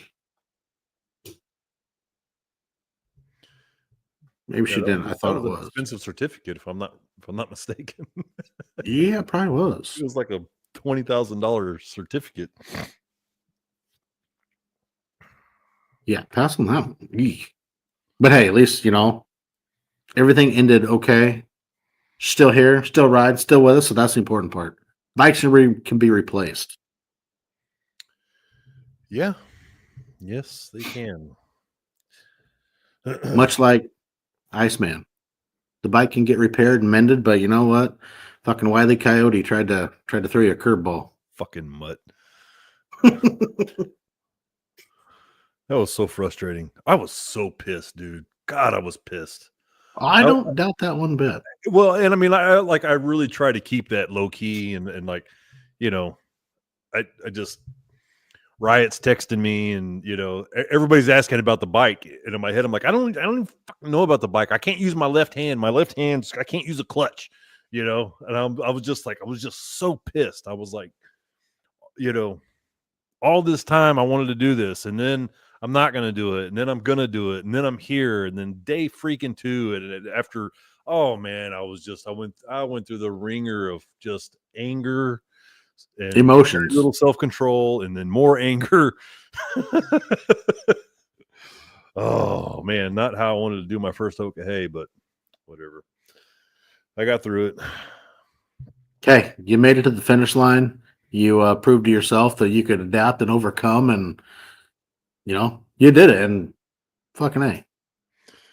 Yeah, it was quite the adventure for sure. Emotional damage. Yeah, man. For real. 100%. Yeah, I just freaking felt like a loser, man. You must felt like Hayden last night when he lost at golf and then he lost at bowling, and he was having a lot of emotional damage himself. Oh no. Old man put it down on you. That's right. I was king of golf and bowling. Yeah, Mike, man, I wish I could have turned out a good show for him, but I just couldn't get. I just couldn't get going after I got my bike back, and that initial like euphoria of I'm actually going to do this, and I'm going to keep going. After that wore off, and it was just like, oh man, I had after I got through that first checkpoint, it was through Oklahoma. It was long and straight, and I wasn't making up any ground, and the road sucked, and just pain was sitting in, and I was like, oh man. And then I seen when I was like kind of nodding off, I would tune in to Hop and K Solo's live, or those were awesome. Recordings. That was damn cool. And I hope that I hope that they will participate again in the future, of course. But if they don't, I also hope that is something that will continue on. The Texas so Kim ride, says, is roughly, somebody else chimed. There we go. Roughly 2650. is that with or without the U-turns? Oh, Jesus. But yeah, so like I was watching like Hop and K Solo, and they're like, Iceman's back in it, and it was cool, man. It was damn cool to hear how all that was kind of, like this little wives' tale of what's happening, and then of course Hyde, and the old Panhead, and it was kind of a cool, to be in that league, right? And then I remember Hop saying in that damn stream, he was like, yeah, Iceman's back in it. I expect to see him making up some ground. This is going to be exciting. And then I just didn't make up any ground. I was just like, that sucked. I was like, man, I wanted, that would have been a cool story, but it's all right. It was good. You made up ground because you made it to the finish line. That's in itself that you made up a lot of ground when, some people might not have been able to continue with what you had to go through, but you set a goal and a challenge and you persevered. For sure. Yeah. I definitely don't regret anything. And then like the biggest time suck after I got back on the road was actually in Alaska when I ran out of tire. And so like I initially planned to get tires and brakes and an oil change at the second checkpoint. And so that was in Wyoming, I believe it was. And then so when I get there, Face Value was there. She patched me up among other people. And somebody, while I was there, I forget who it was, but somebody was like, hey, there's a Hoka Hey brother set up at Sturgis who's doing tires, brakes, and oil changes any hour of the night for fellow Hoka Hey people, right? And so like if you're running through, hit him up and he'll set you up. And I was like, that's perfect, because my bike's been here for 45 minutes and it hasn't moved. right? And then so I'm like, oh, that's badass, sweet, right? So I wasn't completely just like oblivious to, oh, I'm just gonna just ride hard and say screw it, And so I get to I get that bit of information, and then so I'm like, I run back out there to the service department, and I was like, wait, don't touch my bike, I'm out of here, I'm leaving. They're like, what are you talking about? Well, you need a tire? And I was like, nah, screw all that, just give me my bike, I'll be back on the road, And so I get on the road and I start heading towards Sturgis, and then so like I'm texting this guy through Messenger, which was such a pain in the hand because I couldn't use my hand. And I'm like trying to gimp hand these messages while I'm doing the speed limit. And he goes, man, we actually decided to shut down a day early. You should probably get with so and so. And then I was just like, oh man, screw that. I'll just get set up over in Missoula. I'll just figure it out when I get there. Well, when I got there, it was the damn thing was closed. And so I was like, I'm going to Canada. I was like, we'll figure it out. I'm just going to take it easy. I'm just going to ride really, mild, and, I'll make it through. And I didn't. So I spent a day in the Alcan. Well, actually, in the Yukon, I spent a day, and I got really lucky. I spent a day waiting on a tire to show up. And so, I just, I putted my way into Yukon Yamaha, and they're like, hey, we just sold a tire for that bike. And I was like, in my head, I was like, awesome, that means you carry them. And he's like, well, that was our last tire. And so I was like, oh. He's like, but when we sold it, we ordered another one, so it should actually be here tomorrow. And I was like, for real? All right, cool. And so that was like first thing in the morning. And then so I went and did some laundry, which was the first time throughout all of this that I got into some clean clothes, which was pretty nice. Dude, I rented a shower in a laundromat in Canada, and it was a very, very weird experience. It was like I felt like I was in Russia. It was like, I'm at this Piggly Wiggly. I was at some grocery store. It was such a weird experience up there, right? So like I'm getting bandages, and I'm trying to get like ointment for my deal back here, and all this stuff. So I go to this I go to this like a Kroger, whatever it is up there, right? And then so like I'm walking up and down the aisles, and I look like shit. And so like this, Canadian asked me, is there something I can help you with? And I was like, well, I'm looking for, like gauze and bandages and stuff like this, and they're like, well, we don't sell any of that here. You're going to have to go to the med place. It was like a CVS or a pharmacy type place, which was like 2 doors down. And I'm like, that's weird. Walmart carries everything in the United States, but whatever. So I get out and I go walking over to this place. I get my gauze and I get I get all my bandages and stuff like that. And then I was like, I need something to eat, And so I was like, hey, I said, y'all got like some candy bars or something like that? And they're like, you got to go to the next door to get something like that. All we sell is medical supplies here. And I was like, what the hell? Like, you can go to CVS here and get a candy bar. What the hell? I was like, well, whatever. So then I go back over there, and there was something else that I needed. Anyways, so I'm pretty rank. And this I had some road rash on my shoulder, pretty nasty, and it was starting to stink really bad. And I didn't know that that's what the smell was coming from. I just thought it was me that stunk because I hadn't showered in this whole time, And so I'm in the line at this food place, and I had some looks, and so they're like, this one gal asked me, she's like, "Are you okay?" And I was like, "I'm really not." I said, you know someplace I can get a shower, And she's looking at me like, that's a weird request, And I was just like, I'm doing this challenge. We started in the Keys. I said, I'm on my way to Homer, Alaska. I said, I can't get a motel or anything like that. I just, I need to do laundry, and I would really love a shower. And she's like, well, there's this place, a couple streets over. It's a laundromat, and they'll rent you a shower. And I was like, what does shower mean here?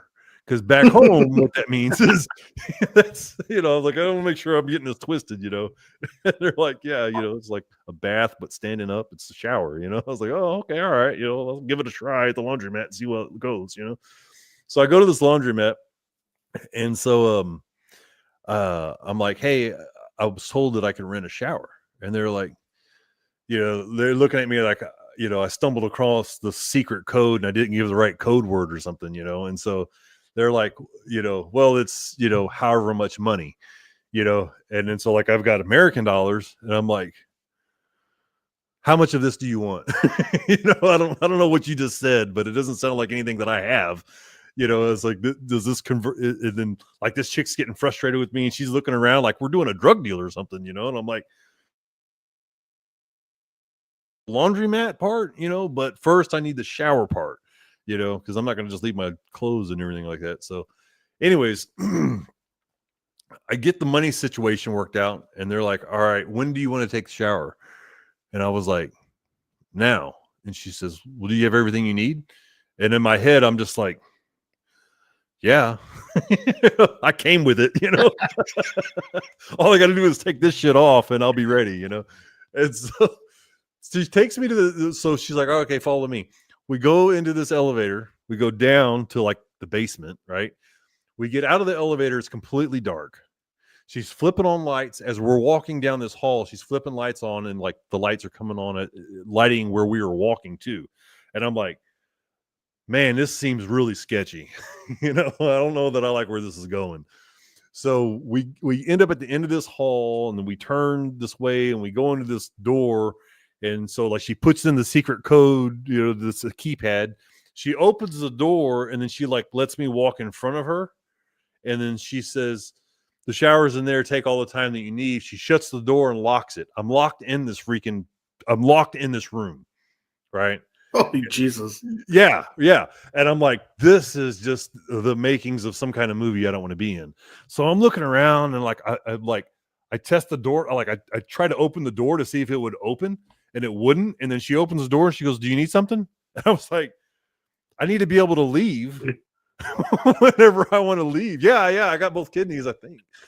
So yeah, I'm like, I need to be able to leave whenever I'm done, and she goes, well, just ring the buzzer. And I'm like, what? And she goes, well, this is a maintenance room, but the shower's over there. And we don't just want anybody walking in and out of here. So I'm going to lock the door. That way nobody comes in on you taking a shower. I said, I tell you what, I'm not bashful at all. Leave the damn thing unlocked. I don't have any problem with people walking in on me, like the maintenance crew walking in on me taking a shower. I'll be okay. I'm going to have a real problem with being locked in this room and not being able to get out. So she's looking at me like I'm crazy, and she's like, whatever, the shower's over there. And so like I walk through another room, turn on the light in there, and then there's just like there's this shower up on this pedestal. It was really weird, but it was the first shower I had since I started the Hoka Hey. And so I turn the water on, and I'm like, and it's cold, we're in Canada, right? So it's always colder. So I turn the water on, I'm like, get it to the right temperature. I'm like, oh man, this is gonna be great. So I'm pulling my shirt off, and it's matted to my wound. So I'm yanking all that off, and it was, painful. And so I get in the shower, and I'm just like, I'm letting water run over it. I'm just like, oh my God, this is the best. And then just like that, it goes scalding hot. No warning, no sounds, no pipes creaking. It just goes scalding hot. And it's scalding hot right on my damn, where I got all that road rash on my shoulder. And I just started yelling. I was just like, ah. So the chick comes running down. And she's like, what's wrong? What's wrong? It's like, it's so hot. And so she's like, she's doing this. Like, I'm fine. Just I didn't just go. So I'm like, oh my God, this is really happening, So anyways, so after I learned the scalding hot timing of the shower, it was actually a pretty refreshing shower. Get out of the shower. This is all I'm waiting on my tire, I don't got nowhere to be, right? So I'm waiting on my tire. I get out of the shower. I go do laundry, which is all my riding gear basically. And so this chick, she's doing laundry, and I'm trying to figure out how the washing machines work. And so she's looking at me and feeling kind of sorry for me. And she's like, she says something that I can't understand.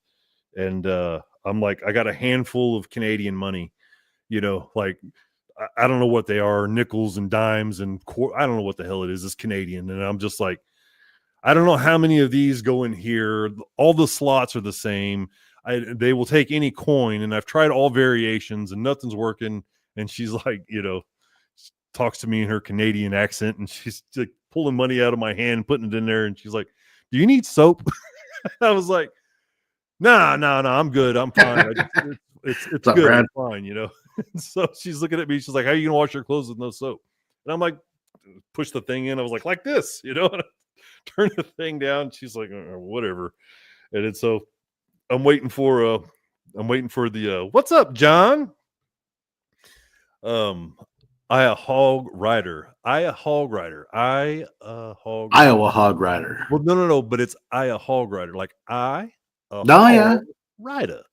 There And you so go. that Clash of Mr. Bradley. Clash of Clans game. Oh, yeah. Whenever they had Mr. T on the hog and he says, hog rider. That's what I think of every time I see this dude on the lawn. Anyways.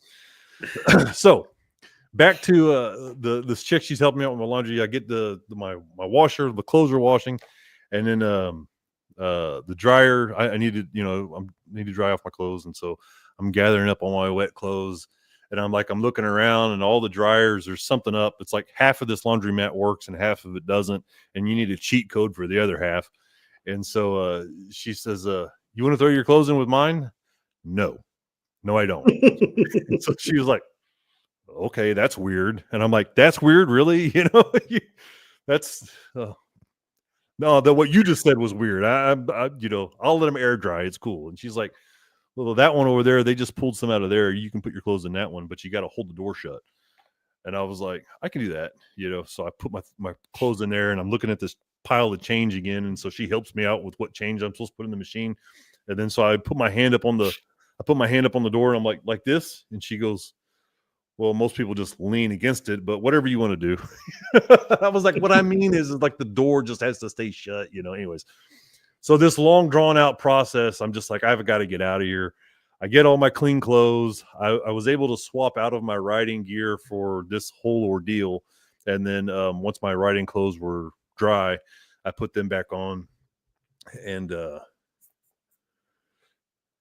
yes, I'm very partial to my thong. My riding thongs are not to be trifled with, John. So, but anyways, so I get my riding gear back on, and then I went and had a steak. Went and had a steak dinner. It was my first dinner of the Hoka Hey. And yeah, so that's what I did with my free day, waiting for my tire. And as I was waiting for my tire in Yukon, Canada, I seen all these people on the tracker just go by. And I'm like, doesn't anybody want to stop and say hi? I'm here. 24 hours. I'm just watching people pass me. I'm like, man, it's cool though. It's all right. And then yeah, Frankie Mountains helped me out. I filled up my damn bike with diesel. I mean, it's crazy the shit that you like, the stuff that I'm laughing at that I did on the Hoka Hey, right? It just, you're so sleep deprived. It's crazy the stupid shit you do. You know what I mean? Like, I've never put diesel in a vehicle that takes regular fuel in my life. And I've made fun of so many people that have done that. I mean, and then Luma, I catch up with these guys. Luma's yelling at me across the parking lot, and he's like, dude, you just filled up your bike with diesel. And I looked over at the pump that I was just at and that he just pulled up to it. I was like, yeah, you probably don't want to use that one. He's like, how are you going to get that diesel out of your bike? And then so luckily I've got mine set up with the aux tank. You had to take the aux tank off for the Hoka Hey, but the plumbing was still there. So I easily had a way to drain my tank in the parking lot. And Frankie Mountains was helping me. I bought some Coca-Cola or some Pepsi 3-liter bottles and dumped the soda out and filled up the fuel, filled up the thing with diesel, and he was turning the thing on and off. Yeah, it was quite the time. Hey, at least you had the way to drain it, though. Yes, I would have been a mad son of a bitch if I didn't. Yeah, But that could have sucked. yeah, good times though. But yeah, it's crazy that it's like there's a lot of dumb shit that I did that's just comes from being so sleep deprived. And I didn't set off to, do that. It just kind of happened. You know what I mean? Like, I'm like, I'll get some good sleep when I get to this next stop or whatever. And it's just like you're wide awake then. It's like, well, there's no point in staying around here, So yeah. Yeah. Anyway. Good times though. Yeah, my Canada laundry experience, the rented shower. I was like, I swear to God, I feel like something as bad is going to happen right now. I was like, I don't know what I'm going to do here. Yeah, Frankie, the lawn will never be the same. Must have watered the lawn when you're done, huh? Oh yeah. Well, I don't think they would have noticed it with all the paint canisters that was back there. But yeah, I had to again, not thinking. I was like 2 3-liter bottles should be plenty of volume to empty 5 gallons or 6 gallons, right? And then so I'm like, I filled up these 2 3-liter bottles and I'm like, the hell am I going to do with this? I'm not even halfway through draining my tank here. What am I? I'm like, look around. It's kind of a shady place anyway. So I was like, I just went around to the side of the building and was like, bloop, bloop, bloop, bloop, bloop, bloop, bloop, bloop, bloop. I was like, I don't think they got the EPA out here, right?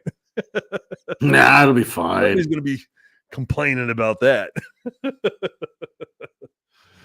Just rub some dirt on. It'll be all right. Yeah. One of those things you can sit back now and laugh. It's like, holy shit. Oh shit, that diesel thing, I was laughing then. Like, this is some dumb shit. I've done some dumb shit, but this is dumb. This is right up there tops.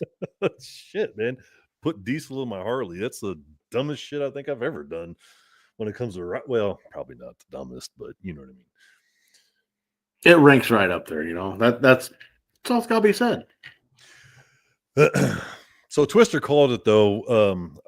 I had asked several people about the Hoka Hey before I had started down this path, and she had told me from the jump. She goes, "You're going to need to figure out your sleep because you're going to want to go too hard." And then, I don't know my ego or what, but like she was telling me that, I was like, "I'll be able to control that. That's fine. I'll be able to get good sleep." And for the most of the part, that was true until I got into the Badlands. No. Yeah, that was the night I ran into Greg Oliver and the guy that he was riding with. And I was just, I don't know. I ended up in Deadwood at like 4 or 5 in the morning, something like that. And it was just, I had rode all night and I just didn't realize, everything just felt good. Right. And then, I was just like, oh, everything's fine. Everything's good, and then I was like, I'm in Deadwood, and then things stopped making sense. And I was like, Hit a man, wall. I'm not good, but I can't stop now. This isn't the place to stop, so anyway, good times. I would love to do it again. If the opportunity is, Presented. yeah, in 2026, I would like to do it again. Chase said that he is really interested, especially after we went to Paco's celebration of life in Florida. Mm-hmm. After he was down there, and he was like, I really dig this community, and I would really like to be more involved, and I think that I'd like to do the Hoka Hey. And I said, if you're going to do the Hoka Hey in 26, I am not going to do it. And I just don't, a lot of mouths out there, and I'm just like, you do you on your first run, no, I'm I'll do the cheerleading and I'll take the pictures, but you do that, I'm going to sit out. But if you don't do it, then I might, see if I can talk Vicky into let me do it again. So I do Iceman monthly. I'm doing that every month this year to kind of keep track of the 100,000 miles. And for February, I reached out to some spouses of long distance riders, male and female. I didn't realize I just thought that was in my household where it was kind of a big deal. I didn't realize how big of a deal it was across the board. There's a lot of Animosity. not animosity, just worry, concern, for long distance riders, their spouses, and this isn't a de facto across the board, but it's a lot bigger of I just like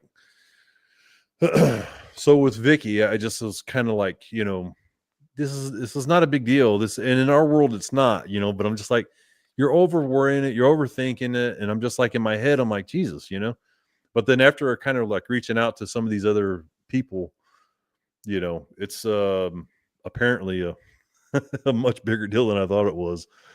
So sometimes animosity, Frankie. Yeah, you're probably right. Yeah. I know Amy would prefer that I not do it. I mean, I have some, I do want to attempt it to see if I have what it takes to finish it. I'd like to, but since Amy found out about it in 22, and we've always, followed the adventures and whatnot, she's not too keen on myself doing it, but I do want to attempt it. It is kind of a goal I have, whether, when it happens, that'll figure it out. But yeah. I love everything about it. I love I love the whole concept. I was, I learned a lot about myself, and I had it was very impactful for me. Not everybody gets that experience, but it's supposed to be pretty personalized. Everybody's supposed to get something out of it differently than the next guy, and so, knowing what I know now, I think it's, I don't know. I think that it's well worth it. Anybody attempting to do it, Now, repeat offenders, right? You keep doing it over and over again, which I would like to be said repeat offender, but I think you're going to get something out of it a little differently than you did last time. You know what I mean? And so, Riot, for example, dude's a beast, man. And so, yeah, like, for sure. I can confidently say I could probably keep up with anybody in the Hoka Hey. I feel like I could ride their coattails from front to end. I feel like I could do that. You know what I mean? It's all overthinking until you hit a coyote and you're in the ditch. Well, Vicky's online. She's listening. Yeah, so is Amy. Hey, lover. So, but no, Frank made a good comment though. It's not just talking about the Hoka Hey. It's he's talking about long distance riding in general, which is true. Yes. And so, but so back to this year, Riot, he had set a pace for himself to finish really high up, and there are some things that happened with the other riders I'm not going to get into. It's just I remember whatever, right? But I'll tell you this: at the pace that Riot, I rode together for about a tank and a half of gas, right? And like I said, I feel like I could confidently say that I could keep up with probably anybody that was riding in the Hoka Hey, like if I was just going to follow you and do what you do. But for him to set that pace for himself and for me to set that pace for myself is a way different game, way different animal. The dude was a machine, and everybody's ability in riding is different. Nobody can ride the same. I mean, correct. Ride is my opinion, looking at it, he's a very seasoned long distance rider. Yes. The guy can push, a little harder and farther than most people just because he's accustomed himself to that style. Yes, no doubt. And so, like, at some point, I might have that ambition for myself to do a Hoka Hey the way that he did this last one. But I can tell you that, like that for somebody to say, "Hey, I'm going to join the Hoka Hey and I'm going to win." First of all, it's not a race, right? There's the whole thing about that. But I mean, you got people like this that are setting that pace for themselves. Shell, she finished top. Shell's awesome. I mean, just like, and she did it without hitting 90, and I don't even want to talk about that. But there's just something to be said about that pace that you're setting for yourself. That you're, if you're coming into the Hoka Hey, this is your first time.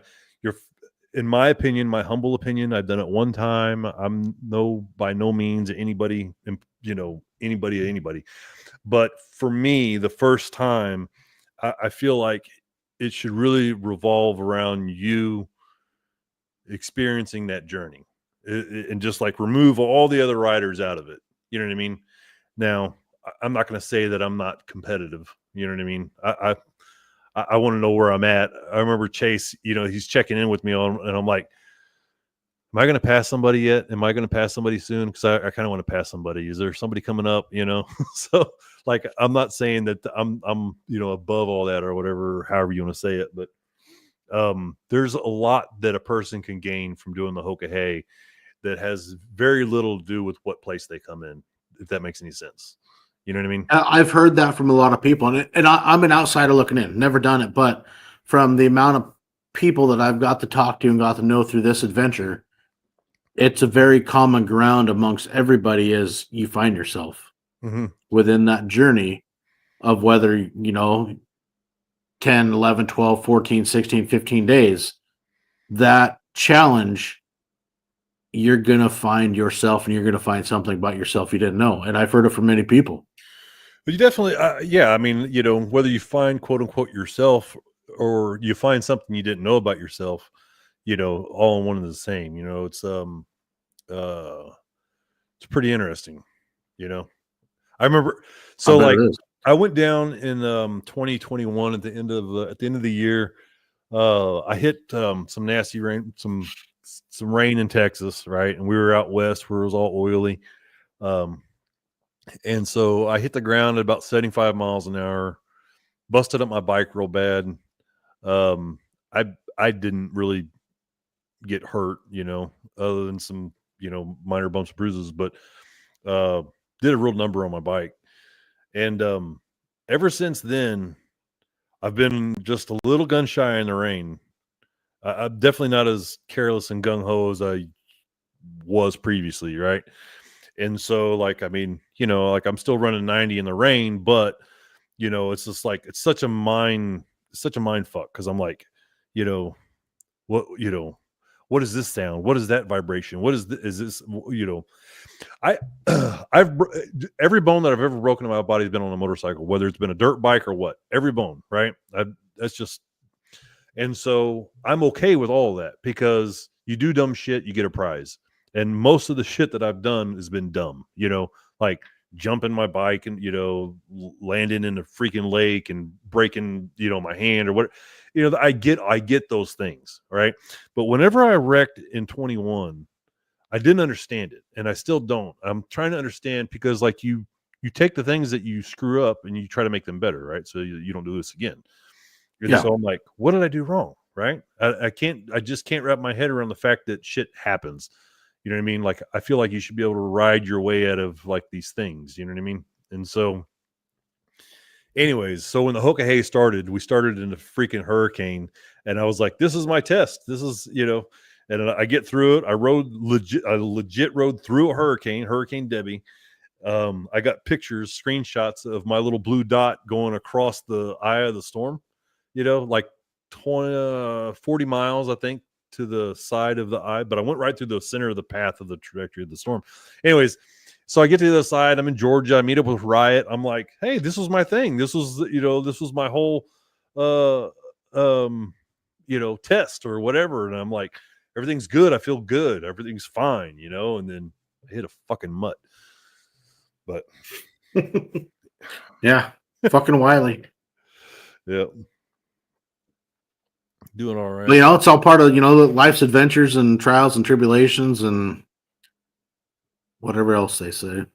I got a little wet for you guys during Monsters Over Mountains 3.0, huh? Oh, fuck. It was horrible. That fucking sucked. Yeah. Wrong way only made it like 38, 40 miles. He fucking turned around. I'm done. But yeah, I mean, and it's exactly what you said. I remember that night. I'm sitting there trying to go to sleep. At 10 o'clock, knowing we got to get up at 4, and I'm hearing the fucking rain on my roof running down the gutters outside the bedroom at 10, at 11, at 12, at 1. My fuck, this is gonna suck. It did too. And it did. Fucking oh yeah. Yeah, it was 7.5, 8 fucking hours in the pouring fucking rain. Mm. And it didn't fucking let up until we finally got close to the Cascade Mountains after heading west off the peninsula down the coast of Washington. And then, some people were like, no, this ain't going to work for me. I'm done. So I get it. It fucking sucks. But, and me and Steve and Maurice Frank were looking at the opposite like, dude, it looks like we might get out of this shit. We just got to get over those fucking mountains. And we did. Yeah. We were at the fucking gas station casino somewhere. I don't know, might have been Rochester area. And yeah, Michael was pouring water out of his boots. He's like, man, so I can't do it, which I get. I wanted to quit myself, but it's like, that little part of it's tough like, when you're the host, right? It is. And you got that little fucking devil. It's like, do the boys get to quit? No. And, it's a challenge I set out. I mean, people want to come and do it. And I enjoy, the ride, doing it. It's awesome, but it's also, it's a challenge for myself. And it's like, did I want to quit? Oh, fuck. I 100 fucking percent I wanted to go home. Mm-hmm. Like, this is fucking shit. I'm soaked from the way, I mean, I just bought a brand new jacket that Friday, the day before we left, because my old one was just toast. And so my torso was dry, but I was just wearing my chaps because I don't have I haven't bought pants to go with my coat yet. And I was fucking soaked. It's like, fuck. Like, just get me on the other side of the goddamn mountains. And it dried out. We had a little bit of drizzle still later that night going down through Oregon, but yeah, that first 7 to 8 hours was miserable. Did y'all sleep in the rain that night? No, we slept in 37-degree weather. Oh, me, Steve, and Marie.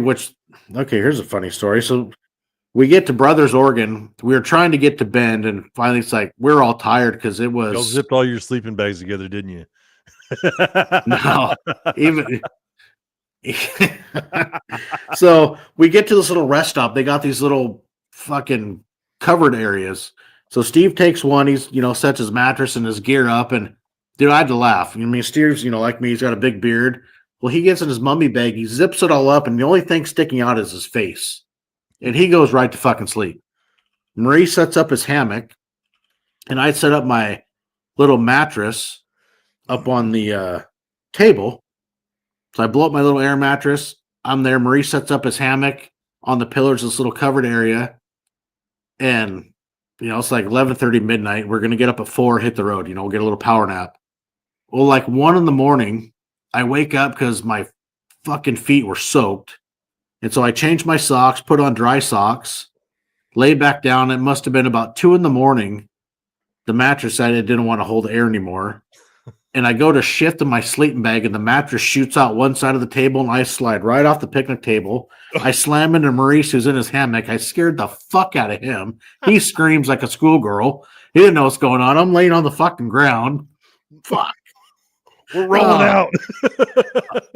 Basically, they were so asleep. Finally, I got up like 3 weeks. I'm like, fuck it, dude. We're out of here. Let's go. I need some coffee. And it's one of those things, like, I'm so uncomfortable. It's like, fuck it. Let's just get on the bikes and leave. Let's get to Bend and find some coffee, something warm to drink. So we stop at a Dutch Brothers. I got the worst coffee I ever had in my life. I took about 3 drinks and I tossed that out right out of the cup holder, flying down the freeway. I'm like, that shit sucks. Yeah, it was quite it was an adventure for sure. And one that came because we got so slowed by the rain. Mm-hmm. I was figuring that, the route we took, that it would be like a 31-ish hour run. Mm-hmm. And that ended up being like 35 hours, 47 minutes at like 1,580 miles. 6 extra hours really isn't, I don't know, man. It's as long as you can get in that range, I don't think that's unreasonable at all. No, but I mean, you just, you look, it's like, hey, we can, every year it seems we've been able to shave a little bit off, but, routes change and conditions change. And that one, you had to work for that one to get under that 36-hour mark. And it was a challenge, but, Well, that's the point too, And so, hey, up there in that part of the world where y'all are at, I mean, y'all, it was 37 when y'all went to bed that night, but it could have very easily been like 60, right? I mean, Coulda, shoulda, but I mean, we were also camping kind of in a higher elevation area of Oregon. I don't know if you want to call it like a high desert, but the elevation is a little bit higher in that area. And like Frank here, we were talking about dealerships earlier. We've got to, make a little note. Frank's bike was getting serviced and they actually found some other stuff that was wrong with it. And they knew that Monsters Over Mountains was coming up because that's a big thing. When, Frankie, we're always promoting shit. They sent him on a loaner bike to go ride that weekend. Say, we got to have your bike. Here's a loaner bike. And, Frank was on it. And then he realized Saturday evening that he forgot because, he'd been on the Hoka Hey gone for weeks, that it had slipped his mind that was his wife's birthday. And we told him, Frank, you need to fucking turn around and go home. So no. Frank went home on good note because Frank needed to go home and spend his wife's birthday with his wife. So. That's brutal, man.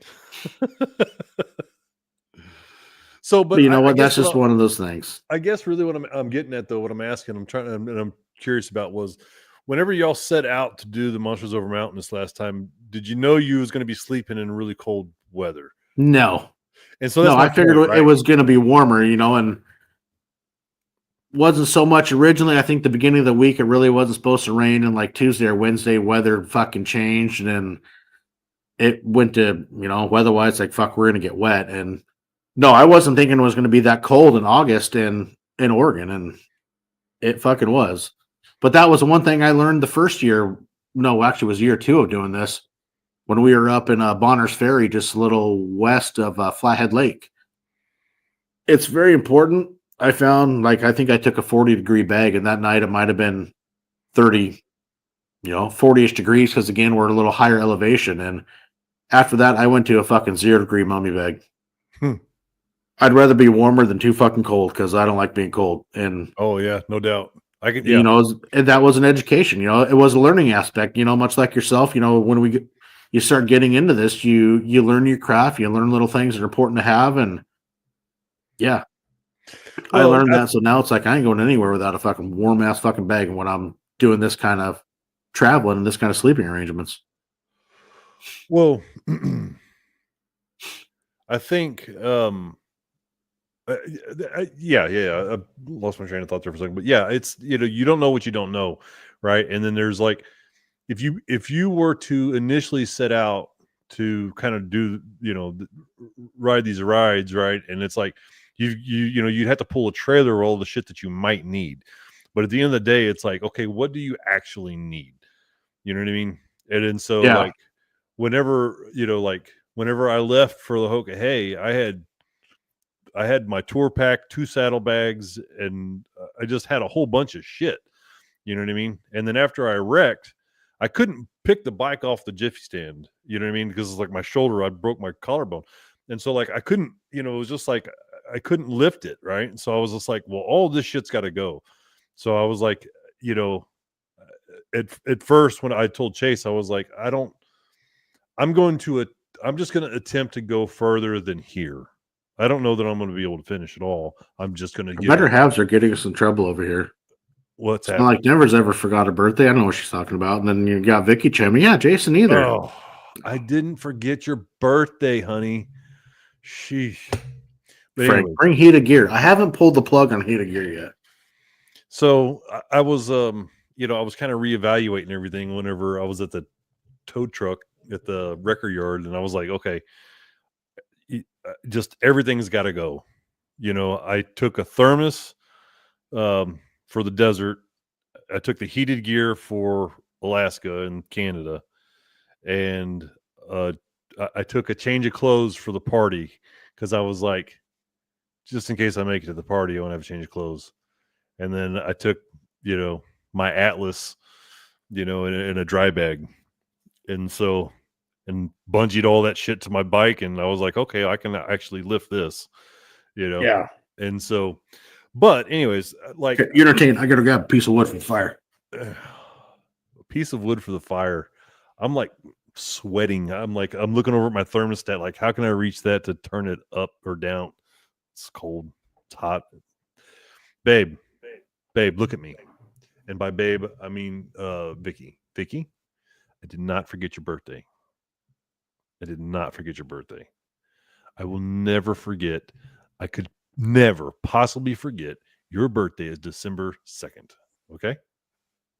I just didn't forget. Okay? That's not what happened. All right.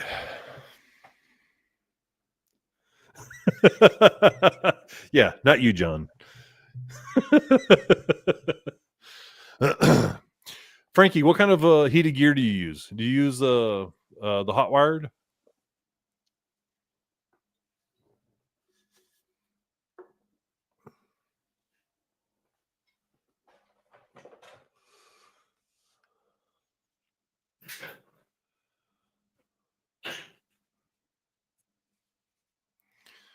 Can I get an admin to block Vicky?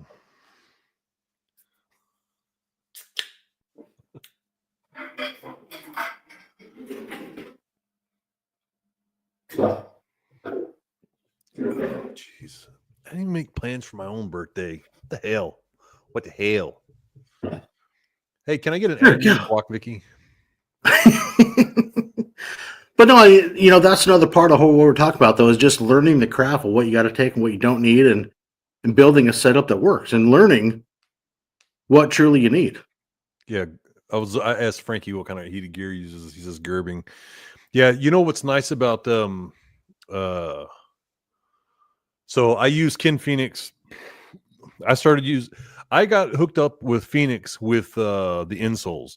I was asking L Train what he uses because I'd met him at a ride to eat in February last year, and he came from like Pennsylvania or someplace cold.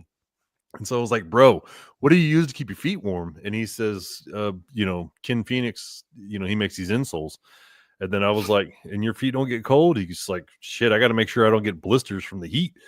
And I was like, okay, who is this Ken Phoenix? What does he do? And how do I give him my money? So,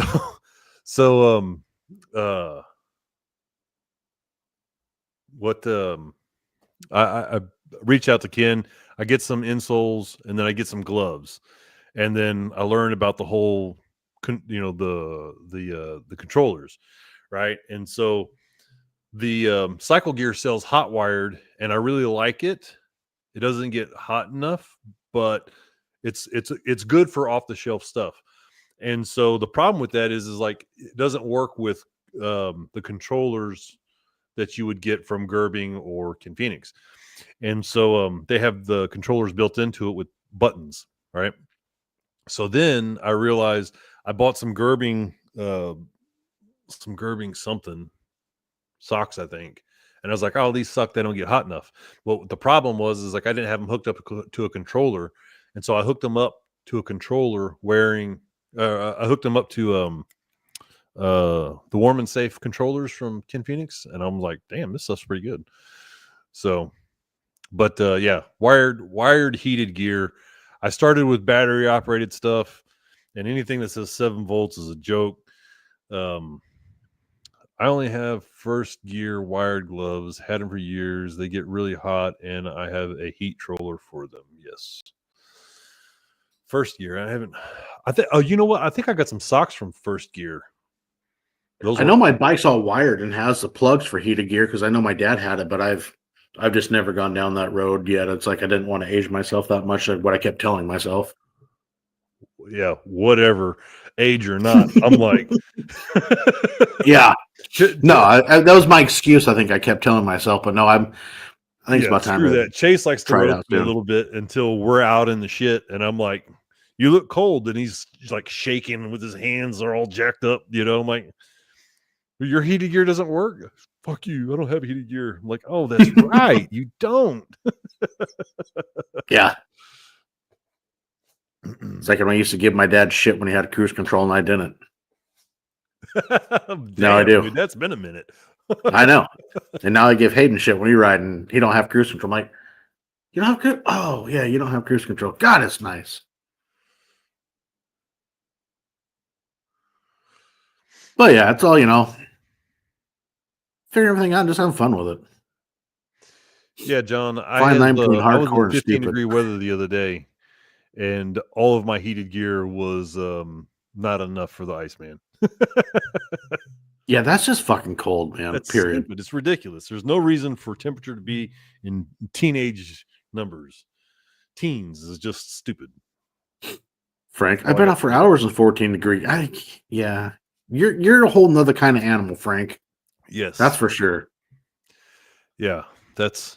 I was out for hours in 15-degree weather, and I wanted to shoot myself in the face. So there's that. But with Frank, it's a dry cold. It's different. It's not humid. Whatever. I did know. learn though. I had some Nelson Rig, the rain gear, and I put that shit on over all my gear when it was super cold the other day, and I was like, I even put the boot covers for rain. I'm like, every stitch of clothing I got on this bike. This is stupid cold right now. I'm putting everything that I got on. So I put on the rain boots, the pants, the jacket. I had the hood up under my helmet. I was like, there's no reason for it to be this cold in Texas right now, and for me to be out in it. Yeah, it was cold down by Frank's place. I was over there this weekend, and fuck, like I said, I was getting gas in the car, and the wind came up when I was over in Richland. I'm like, fuck this, that's enough. I'm getting back in the goddamn car. yes, sir. Yes, sir. It's fucking cold. Hey, anybody that's listening, you get 25% off Nelson Rig by using the promo code Iceman. Yeah. Get yourself free shipping. Go to wild-ass.com. Use that promo code D-Woods. Iceman also gets you free shipping. Iceman also gets you free shipping. We'll edit that part out. You're going to edit that out? We're going to No, but it is cool. Like hats, all the different. Start changing hats midline. Like I was dude, that I still have that clip. Oh my god, that was so fucking funny. You're like NASCAR, that's stickers. Good day. He started a podcast with his wife here the other day. Yeah, I need to watch. Amy and I were talking about it. I need to turn that one on. Yeah, he loves the game. He loves that whole process. No, very true. Bry's an awesome guy, man. I love that dude. The gear, they're great people. I'm just like, what's really funny about my whole circle of life in this world, in this YouTube world or whatever is like, I went from a GoPro to really higher end gear than most people, right? In the really not you. Really? I know. It was hard to believe. And then I'm just like, I get to this spot with all this gear and all this stuff. I'm loading up my bike to go on like a 2-hour ride, and I've got the only thing that I've got in this damn bike is camera gear, right? Gimbal, drone, with all the different cameras and all the different stuff and the GoPro mounts and the shit and stuff and the things. And I'm like, it takes me an hour to make sure I got all the shit and the batteries and the stuff. And I go out on a ride and I'm like, I'm recording, I'm doing all this filming and all this stuff. And I'm like, this sucks. This is not fun motorcycle riding at all. Like when you're trying to film yourself and then you're trying to say something that's worth listening to. And then I'm just like, oh man. I had a Canon RP with mirrorless. Huh? Mirrorless? Yeah. I was just trying to sound like I know what I'm talking about because I really don't. But, a full frame mirrorless. Yeah, I forgot that part. Yeah, I had I had that whole trio set. Yeah, John. Actually, now I'm on the Ace Pro train. So where I was going with that was I get to this pinnacle of all this shit that I've was carrying on my bike and everything, and I've road reality here, John. He's a shill for GoPro, so he loves those guys. I do not have good experience with them. However, I did get over onto the Ace Pros, and I'm really happy with the color quality, the battery life, and all the stuff, and all my problems went away with the Ace Pro. And so like I went up to this like spot with all this gear, and then I worked my way back down to like these basically GoPros, and I'm like, I don't even want to take these anymore. I'm like, I don't want to do it, you know. I mean, I do, but it's just so much work. Well, I can text you my address. You're tired of all that GoPro shit. Just send it up here. I'll make it work. You gonna use it, man? If I send it to you? Yeah. Fuck you, eh?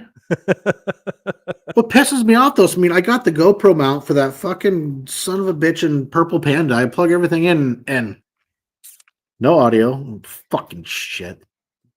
Oh yeah, I'll get I can That's get you set bullshit. up. I just need to learn I'm some also more, an but affiliate no. for 360. So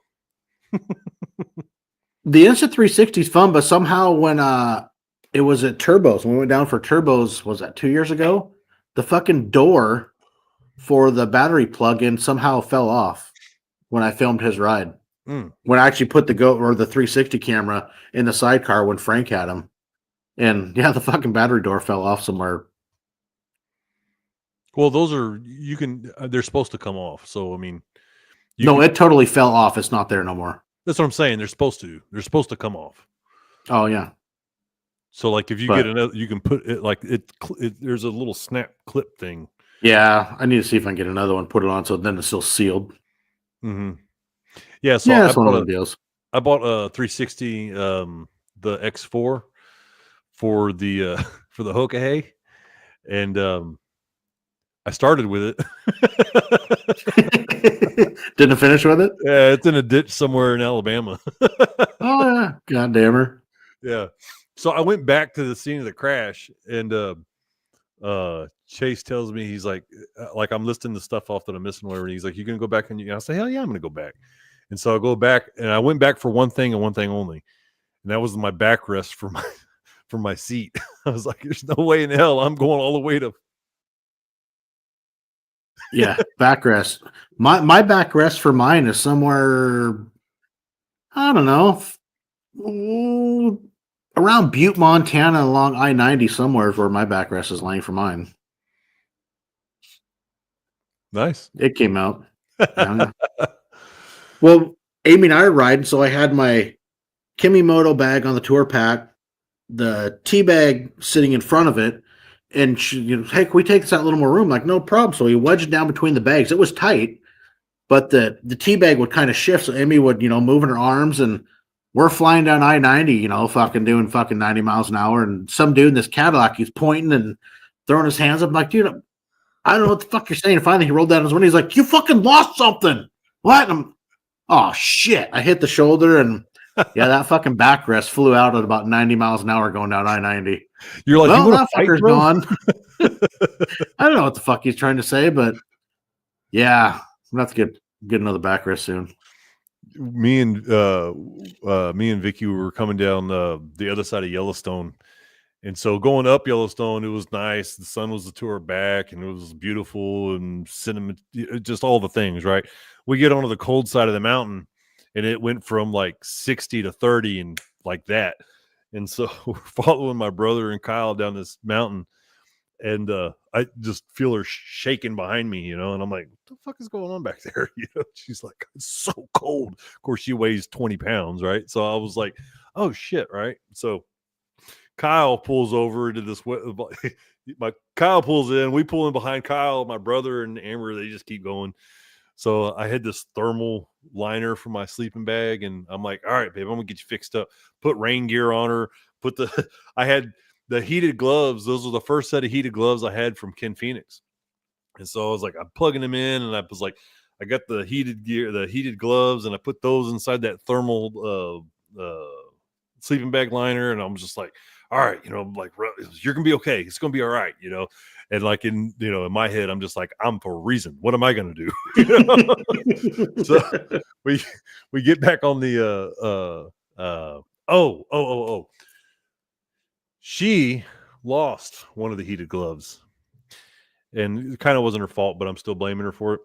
And so when we were on the mountain, that's right. We didn't have that other glove, and so I took that thermal sleeping bag liner and wrapped her hands in it until we get off the mountain. But man, it's crazy how that weather changes on you. And that's kind of what I was asking about, when you guys did Monsters Over Mountains, if you were anticipating that cold weather or not.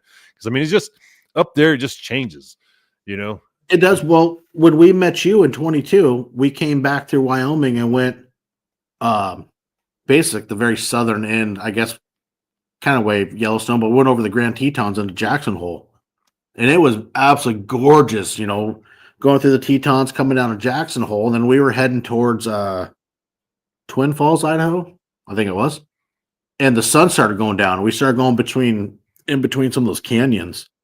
And holy fuck, you get in the shade, and all of a sudden that temperature would drop like 30 degrees.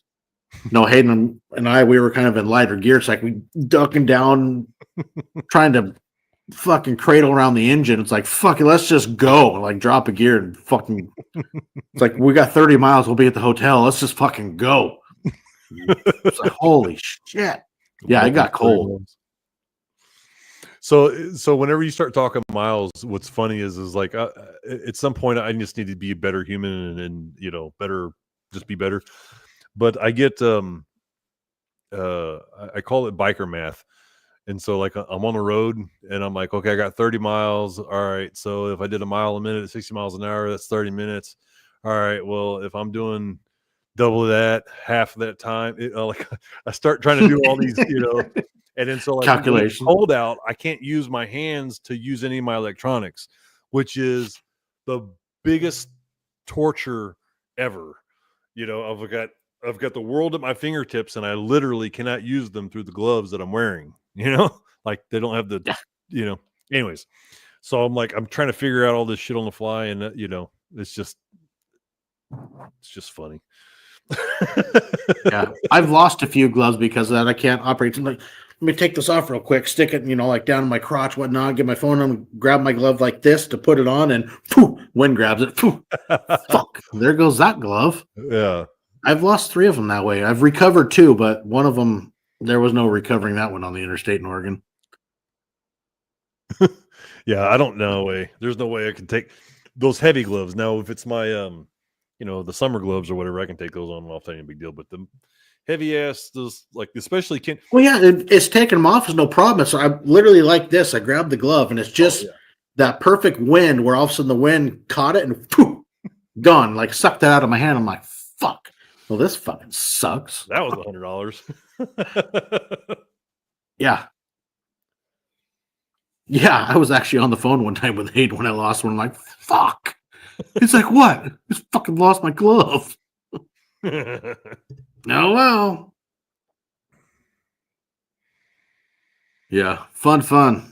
But, well, shit, buddy. We're about fucking 3 hours in this shit, but goddamn, it's always fun fuck catching up and shooting the shit. Agreed, man. Time flies and having fun. Yeah, we always seem to round out about 3 hours. I'm looking at the clock now. I'm like 10 o'clock. I was like, shit. I told Vicky I was going to be home. Look, babe, I'm still here. I'm not. Sorry, Vicky. I kept him fucking on the shenanigans again. But